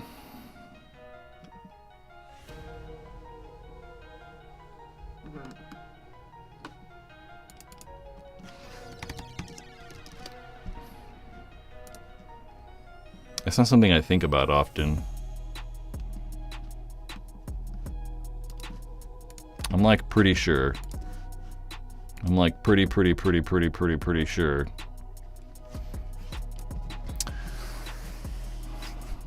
Rebel Force, I've been playing for a year. Well, hello. You're newer to paintball. I've been playing for 22. Getting serious with tournaments. Still rocking the original Spire IR. Should I upgrade Spire 4 IR2, or should I ball out for the 5? I don't know. You probably don't. I mean, you really don't need to. I mean, there's really no huge advantage to it. I mean, let's say the Spire 4 and Spire 5 are going to be easier to take apart technically. I mean, taking apart the internals, it's a little bit easier. There's one. It's a little easier, you can just kind of like pop the top and it just makes it simpler. Boop, you can just do that. Paintball Cronus. Hey Brad, should I sell my TFX3 and get a Spire? Yeah, probably. I mean, I don't know about the TFX. The TFX is sometimes good and sometimes not. The Spire is always good. But it depends. I mean, if you're having problems with your TFX, I would do it. But if you're not, keep it. Yeah. I think that, I don't know if it's worth upgrading. If you have a Spire IR, I don't know if I would upgrade. Because it's not going to be, you're not going to get better battery life. It's not smaller, it's not lighter, it doesn't feed faster. There's no real big reason to buy it, honestly. But if you have the TFX3 and you're having problems, I would probably upgrade. But I think that a lot of the TFX owners that have problems are when they're like brand new out of the box. Yeah, I don't know. I've never even used that Bluetooth stuff. I don't even know. I honestly don't know. Can you even connect the CS3 to a hopper? I don't know. I don't even remember. I know that like you could do it with the like whatever gun they released, the Ace. I didn't think so. I was like, I know it has Bluetooth, but it's just to like program it and stuff. And it doesn't make all that much sense. Like, you just don't need it to, you know, like you just don't need it to. It was like, so every time you'd connect this to the gun, so you pull the trigger and then this would spin. I mean, I guess that is a little bit better, but you never really needed it, because it's like this thing pretty much feeds every time the gun shoots. It's not like it's not feeding when the gun's shooting. And especially if you have, you know, the Spire IR, you have that, you know, those eyes in there. So every time that paintball moves, it's gonna spin, you know? So I don't know. I don't really think it makes that much of a big difference. Like Mike Ramsey said, he said bring back the WDP IntelliFeed. It was also something that maybe didn't really make a difference. You know, I don't know if the IntelliFeed, you know, having a direct link from the hopper to the gun really makes that much sense. It just doesn't. I don't know what's you gonna do. It's like, I don't know. It's like, I don't know. It just doesn't make it any better or worse. It's just like different. It's kind of like having, you know, how these have like that gyroscope in the front of the thing, so when it moves, it like, you know, shoots. It's not any probably better or worse than sound activated, or having those like, you know, infrared eyes, just like the Spires had or whatever. Old Soul, I'd still like to see a new Intimidator version like the G7R before the MVP.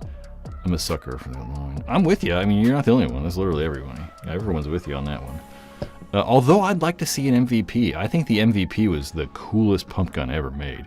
I mean, it had all those ball bearings in the pump handle, and it just felt so good. It was fantastic. For sure, IR is the only platform less than 3 years old. It's fire respected even as a backup for a lot of players. Yeah, it's fine. I mean, it's literally the same hopper as this, just in like a different shell a little bit. You know, it's not all that much different. Did the IntelliFeed didn't have batteries? That is true, huh? Really? I just don't even remember. I mean, I guess it had to not have batteries because the like wire was coming out the bottom of the Revolution. Does my gun have that? Look, I even have an Angel with an IntelliFeed port. You can see the IntelliFeed port. If I cover my eyes, that port right there, you could plug a wire into it that went to the hopper.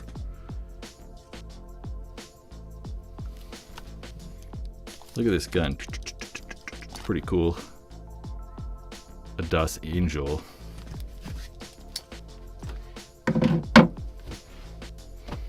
I don't even think I've ever used IntelliFeed. I see the IntelliFeed having benefits during high rates of fire. I don't know. I think that it would probably benefit the most from the initial quick burst, right? But then I don't know if that really matters all that much either, because you have the stack of paint sitting there. And it's like, okay, because once you're shooting, you know? Because if like, you know, this hopper, it spins. It's not like speeding up and slowing down or anything. It just goes. So it's not like, you know, if I'm shooting 8 balls or if I'm shooting 15, it's still going to be kind of pushing the same speed. So it doesn't like fluctuate in velocity. It doesn't like fluctuate how fast they feed. I mean, it very well could, you know, it's not like you couldn't. It could do that with software if we could like connect them somehow, for sure.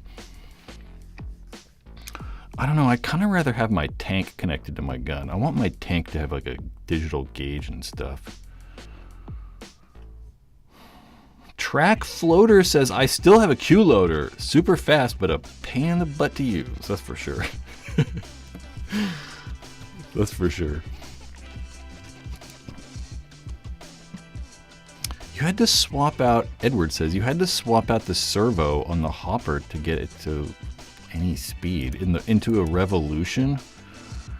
I remember having like aftermarket boards, like the WAS board, right? Wasn't the WAS board the first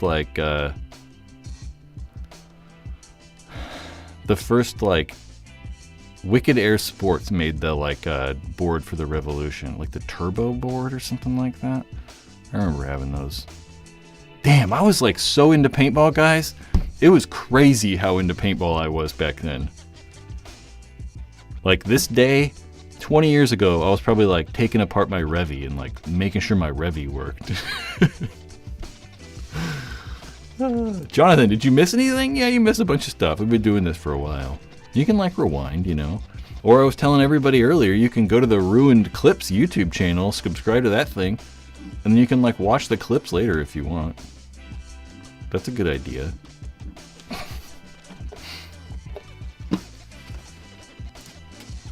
The Revolution used an RC car servo. We used to swap them out to make them super Revies. Yeah, I never thought about that. I was, you know, like a little kid. Not like a little kid. I was a grown-ass adult, technically.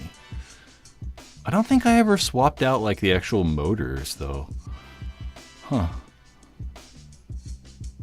Well, maybe that wasn't, like, a, a popular thing to do. It probably would have been, but I don't know.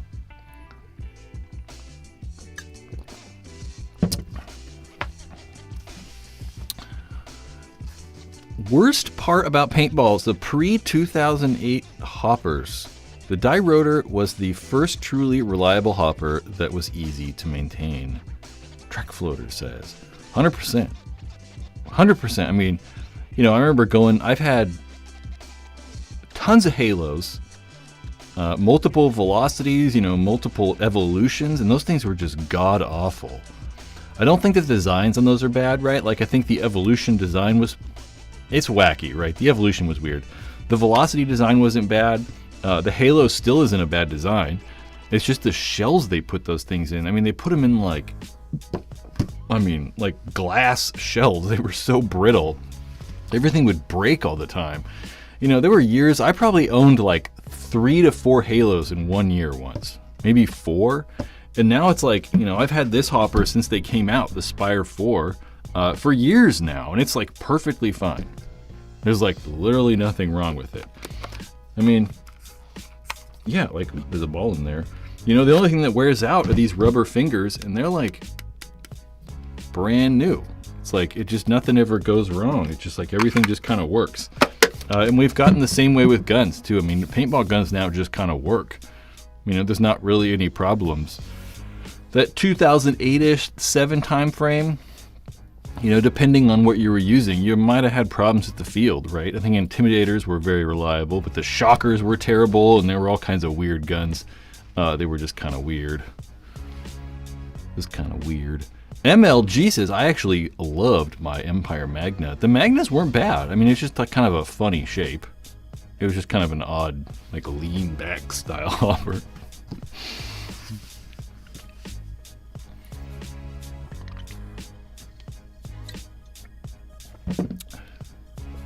Yeah, Mike also said that too. Mike Ramsey says, modern hoppers are so good compared to what we had in the uncapped semi-auto days. That was probably a little bit part of it too, right? I mean, you gotta think that like, now we're shooting like 10 balls a second, so it's considerably easier for the hoppers to do that. I mean, it's like way easier for the hoppers and the guns to shoot 10, rather than like 18 or like, you know, bursting at 20 balls a second like we used to do. So that slower rate of fire also has like something to do with that reliability too. But you know, it really was kind of the shells a little bit. Jason Downs says, I wish Planet Eclipse would buy what's left of Angel and let Jack Wood redesign a new A1 series. Well, I'm sure I'd be okay with it. I mean, what they should do is someone should bring back Angel and just hire Jack to make the gun. And that's all. And then they like run the company, or I don't even know if it has to be Jack. Actually, it would be good to be Jack. I mean, there's obviously other good engineers out there, like I'm blanking on the guy, but the gentleman who works for Dye that designed the DSR Plus and DSR. He's also done a really good job. But one of the things that Jack has is just so much experience. He's like, oh no, we tried that once, or we thought about this, but we changed our mind because of this or whatever. No, not Billy Wing. I love Billy Wing. He's the man. I like him a lot, but I don't know if he's that good at like designing paintball guns. John Chambers. There you go, Sandy Toes.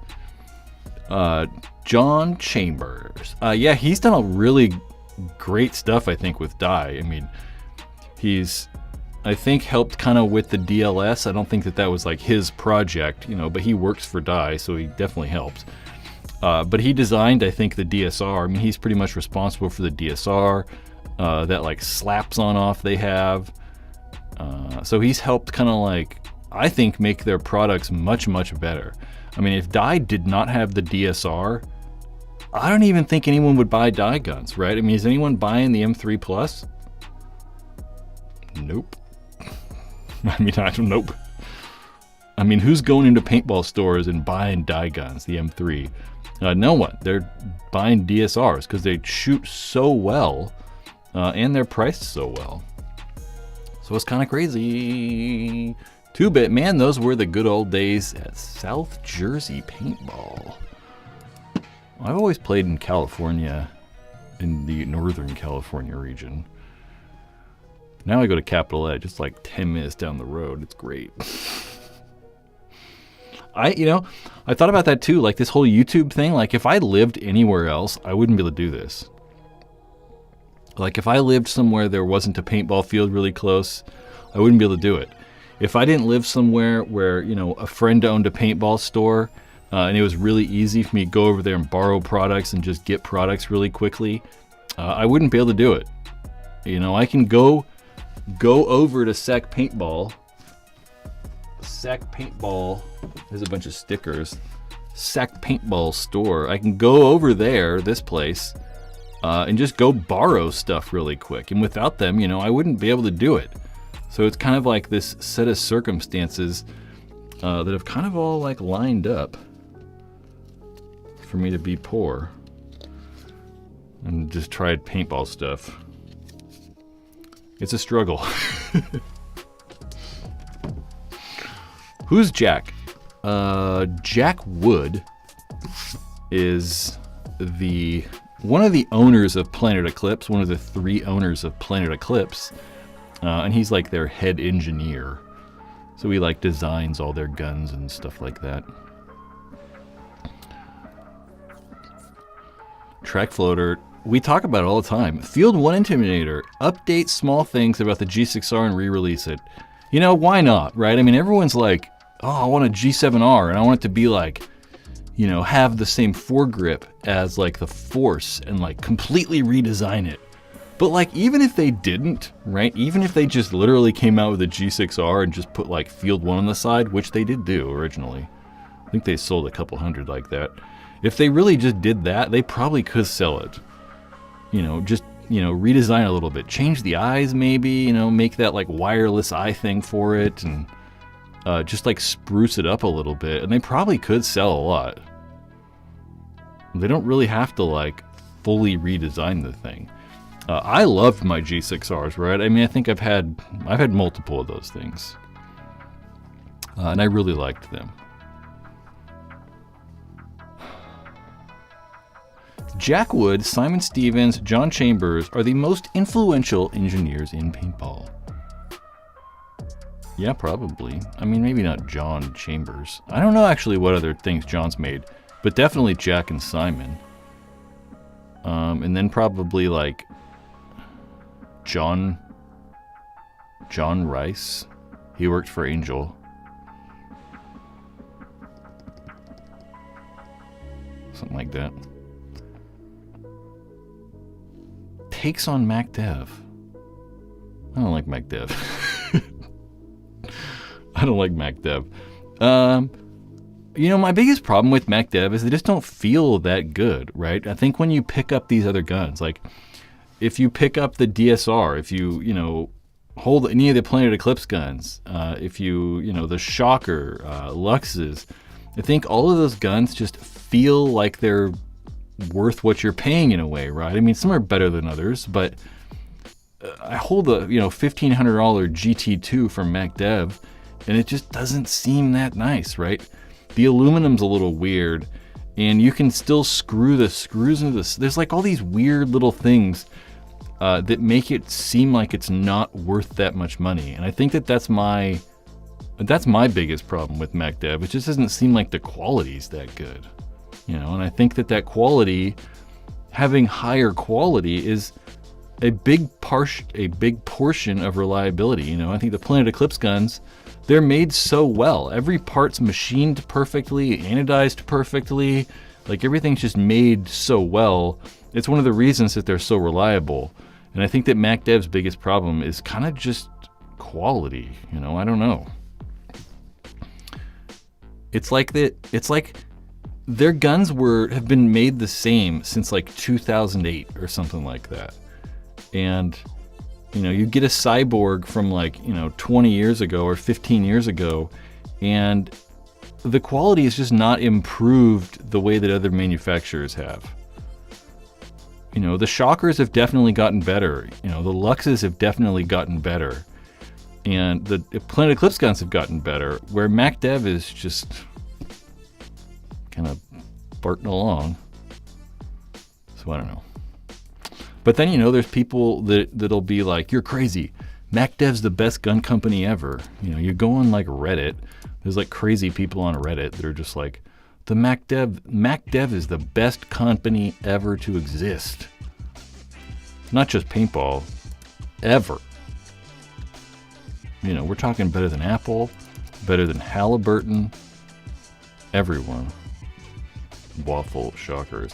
That's why I'm so confused if still making, or they just marketing the same. They're making new guns, you know, like the GT2 they have right now. It's only been out like 6 months or 5 months or something in there, and it is a different gun. It's not like the same as the GT. You know, they've changed quite a few different things. So they're definitely like changing stuff, but I don't know. I think MacDev's a little bit more successful in Europe, but they're definitely not. Well, not so much here. Rebel Force, what are these emojis? How did you like using that trumpet-shaped barrel? I've been wanting to try one of them out for a hot minute. Scared the hell out of the people at practice. Yeah, I mean, it's my foot. I got a cramp in my foot. Well, it's kind of a novelty, right? And it's kind of, it's fun for like 1 or 2 games, and then you're like, all right, I can't even use this. Like, it's so loud that it's just so loud. It's kind of it's not easy to play with. I mean, you can't hear people talking, and it's just so loud. It's just not realistic. I mean, it is loud, dude. Like, it is crazy loud. Like on the 7-man field, I was kind of like in the back corner, and I was shooting in the back corner, and shooting, and then, you know, this guy runs around the 50, and my gun's so loud, he thought I was at the 50 bunker with him, but I'm like way back over there. So it's just so loud that it's like, it's fun, and it's kind of like a funny thing to have and mess around with, but it's not, you're not going to play with it. I mean, really trying to play with it, it's fucking loud, dude. It is really loud. But they're only like $10, so, you know, whatever. It's kind of fun to have around and toot around at stuff. Nope. I had a big box of stuff there. It's not there anymore. So it's cool, but it's just, it's crazy. And one of the hard things too is it kind of like, you know, it's not like a straight barrel. It kind of flares out at the end. So you kind of have to like look around the barrel. You can't like just look straight down the gun. You have to kind of like look around the sides of it. It's a little weird.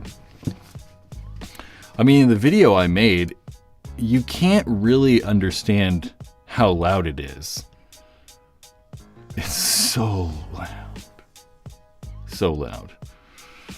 That's crazy. All right. I'm going to go. We'll go in a minute. I'll see what you guys have talked about, and then we're going to go. All kinds of highlights today. What am I doing? Oh, there we go. Click, click, click. The blunderbuss barrel. Is the blunderbuss barrel as loud as the ramrod was? I mean, it's not even close. Like, not even close. I mean, the ramrod just sounds like you're shooting a gun with the barrel off. Really, you know, because it's just got like no port. It's just like an open barrel or whatever. That blunderbuss, it's like a trumpet, really. Someone was saying a trumpet earlier, and the whole reason like a trumpet is shaped like out like that is so that it like propagates that like sound wave more, and it kind of like boosts the sound wave. It is insane. Like, there's never been a louder barrel than that, unless it's, you know, the same thing. That ramrod barrel is ridiculous. So stupid. You know what I really miss though is the System X stuff. You guys remember System X? System X made like all that like, what was it made out of? Plastic? But what kind of plastic was it? It was all that like clear. They made all those clear parts. They had like a clear trigger and like clear feed neck and like a clear barrel. I really liked that stuff. That stuff was kind of cool. I really kind of like that to come back. Although you could probably kind of like 3D print a lot of that like stuff nowadays. You think this is a good deal? I just bought a brand new LV2 for $1,200 at World Cup with no tax. Think that is worth? Yeah. I mean, brand new for sure. I mean, yeah, for sure. Obviously, yeah. Yeah. I mean, it's been a long time since I spent $1,200 on a paintball gun, but yeah, for sure. I don't know if I mean, I don't personally really like the LV2, but oh, let me look. But it's a very good gun, obviously. You know, like it's not like bad. I don't know. I just never really liked the LV platform. It was kind of a weird. It was always kind of a weird gun to me. It kind of felt like, you know, I've kind of always liked guns that like kicked a little bit more. So like, you know, for a long time I used the G6R, and I really liked the way the G6R shoots. But the LV1s and LV2 kind of just shoot like a spool valve gun to me, so I kind of didn't like that. And it still shoots amazing. I mean, they're still very, very good. It's just sort of, you know, a preference thing. You seen the stuff Rocky is doing with Dark? I did not. Is he actually like shown stuff off? I know that he was like taking over or Warp Sports or whatever, but I didn't really actually see anything. Knuckles PB, how long does shipping normally take from the Paintball Room My Life shop? I just got 6 headbands and a bunch of stickers a week ago, and it has not showed up yet. Well, you should have got shipping. Well, my voice kind of cracked there. I don't know. Let's find out for you. Yeah, you should have got tracking and like a, you know, an email that would have told you that the order was completed and shipped. Man, what's your name? What's a first or last name? Tell me a first or last name.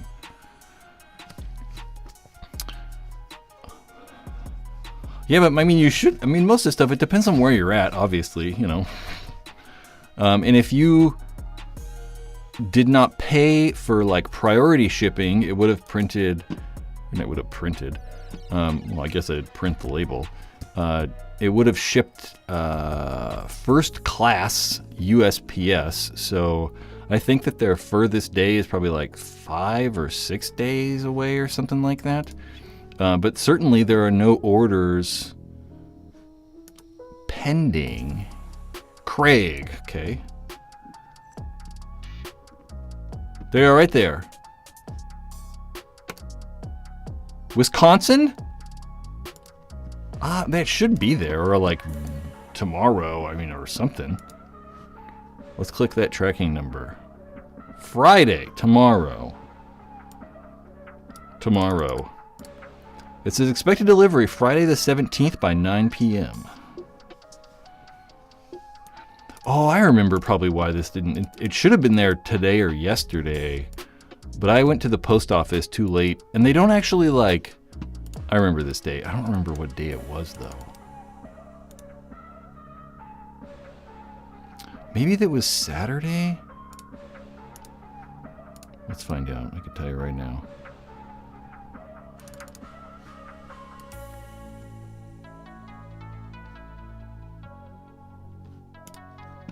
We're not doing this. Either way, I'm like investigating the day I dropped it off. It'll be there tomorrow.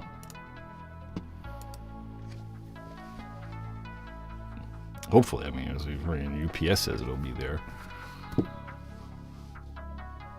Yeah, I don't know. Your email doesn't work half the time. I don't even. Sometimes I always wonder if like my emails even get sent. That's why we have a email logging thing set up here. Or do I not have it turned on right now? Because most of the stuff sends. Anyway, exciting stuff. Wisconsin. You're for sure. Thank you. I definitely appreciate it. Buying 6 headbands is pretty cool. I much appreciate it. Definitely. What do you think about the Latin scenes by the way back in? Jacoby says, what do you think about the Latin Saints buying their way back in? Then you also said, Latin Saints, what do you think about Latin Saints? I don't know. I was listening to Tom Cole. On Spick and Span show, and they were talking about that. And I agree with what Ryan Greenspan. I agree with what Ryan was saying. He was saying that, if the Saints get relegated, if you get relegated down to semi-pro, that's the whole point, right? You're not good enough. So you shouldn't be able to just buy a new spot and then be pro again. I totally agree with that. But at this point, there really isn't a way to stop that from happening. There isn't like a rule written or anything that could stop that from happening. But I think Tom Cole's take on that is that we should just let the market decide. If whatever team wants to buy a pro spot, they can just buy a pro spot. And I don't necessarily think that's bad either. I think that deterring people from spending money isn't a good thing. I think that allowing these people to spend money on pro paintball is a good thing. But I also totally get that, they got relegated. They shouldn't just be able to be pro again. But then at some point, you have to have somebody saying, or a group of people saying, no, you can't do this. Or just put it in the rule books that, a team that gets relegated can't buy another professional spot for at least one whole season. So, say in 2025, if they want, they could somehow, if there's a spot available, they could take that spot. But then I don't know how you do that either, right? Does that have to follow the owner around? What if, the Latin Saints, owner Diego or whatever his name is, what if he completely goes away and there's a new guy owning the team? Can then he buy a spot and then just call it the Latin Saints? I don't know. It's very weird. I think the NFL and the NBA both have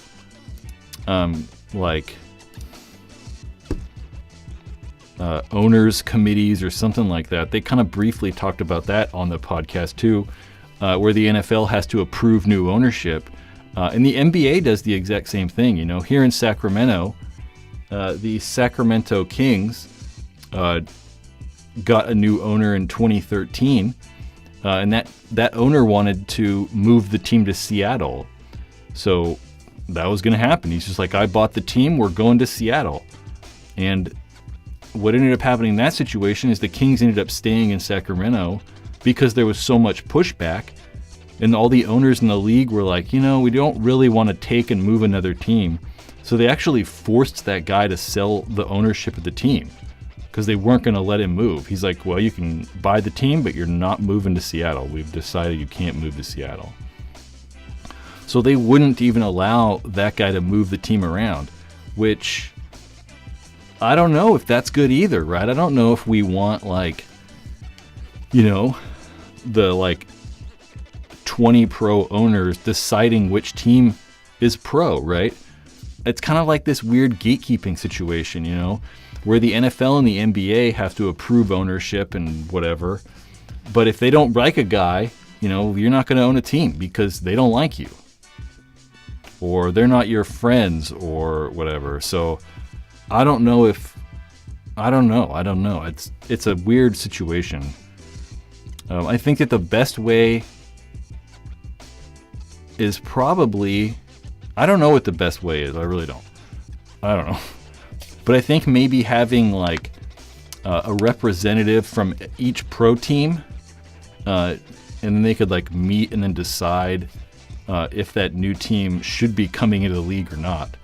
Because one of the reasons that the NFL and the NBA do that is kind of dictate which teams are coming in and which owners are coming in, is because they want good owners, right? They want good teams. They want good fan experience.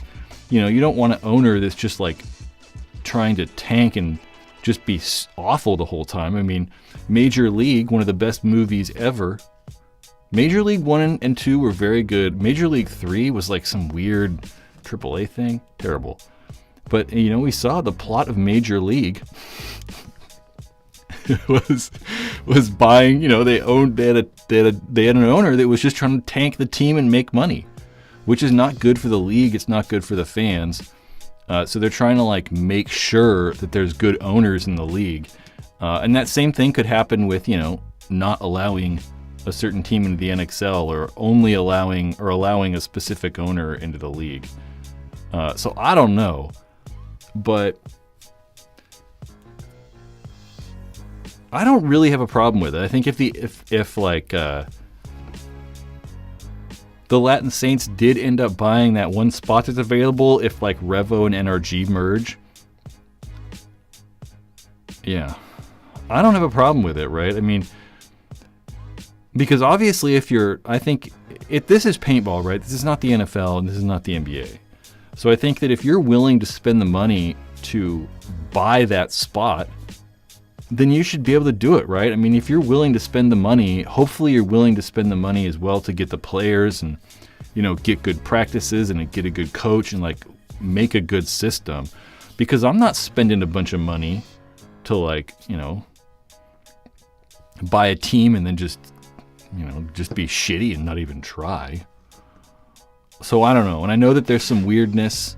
With Diego, the owner, of the Latin Saints, and how it got weird with, paying some of the higher profile players that they got last year. So I don't know. Who knows? Greg is awesome, 2-Bit says. You bet. Greg who? Greg. I don't know how to pronounce his last name, but I don't know him. He seems great. He seems like a nice guy. Did he play for the Saints? I don't know.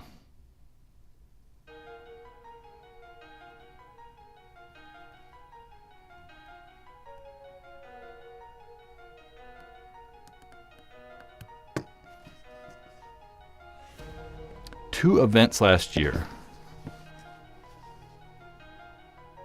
I'm with you. 409 Nova Man says other sports have fans. Paintball has no fan base. Well, there's not a big one. I mean, it's weird, right?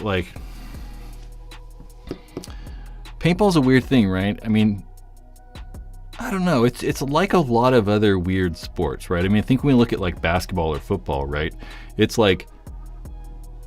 if you're playing basketball or football, you're probably watching the NBA, right? Because it's the same format and it's the exact same thing, right? And in paintball, you got guys playing MagFed, and you got pump players, and you got guys that are only playing in the woods there's so many different ways to play this, you know, that the tournament stuff isn't necessarily always appealing to everybody. You know, it's like, you know, I play paintball with plenty of people that don't watch tournaments at all. They don't really care about the NXL or pro paintball. But there's a lot of other sports that are like that are doing well. You know, we look at like skateboarding or, you know, like snowboarding or, I don't know, whatever. You know, all those things have like tournaments and leagues and like contests and stuff. But there's plenty of people that skateboard and don't watch any of that stuff, or plenty of people that ski or snowboard that have nothing to do with the competitive side, you know? Like I skied forever and I didn't ever watch that stuff. Yeah. But you're right. I mean, definitely. Oh man, I just broke this ball I was fucking with. Yeah, yeah, I'll just put that right there for now. Who knows? What'd John say? John said truth. Tube said truth. ML Kings are coming up.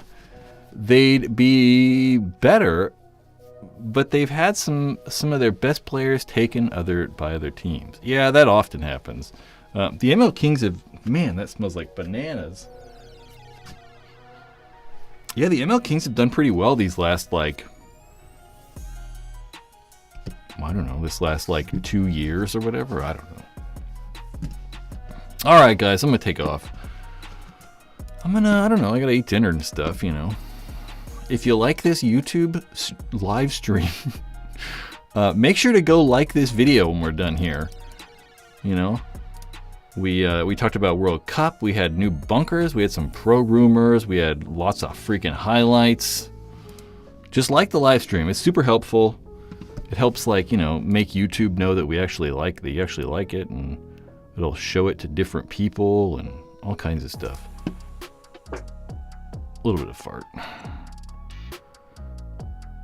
If you had to rank all the NXL teams, what would be your 1 to 5 best to worst? Dynasty, damage, heat,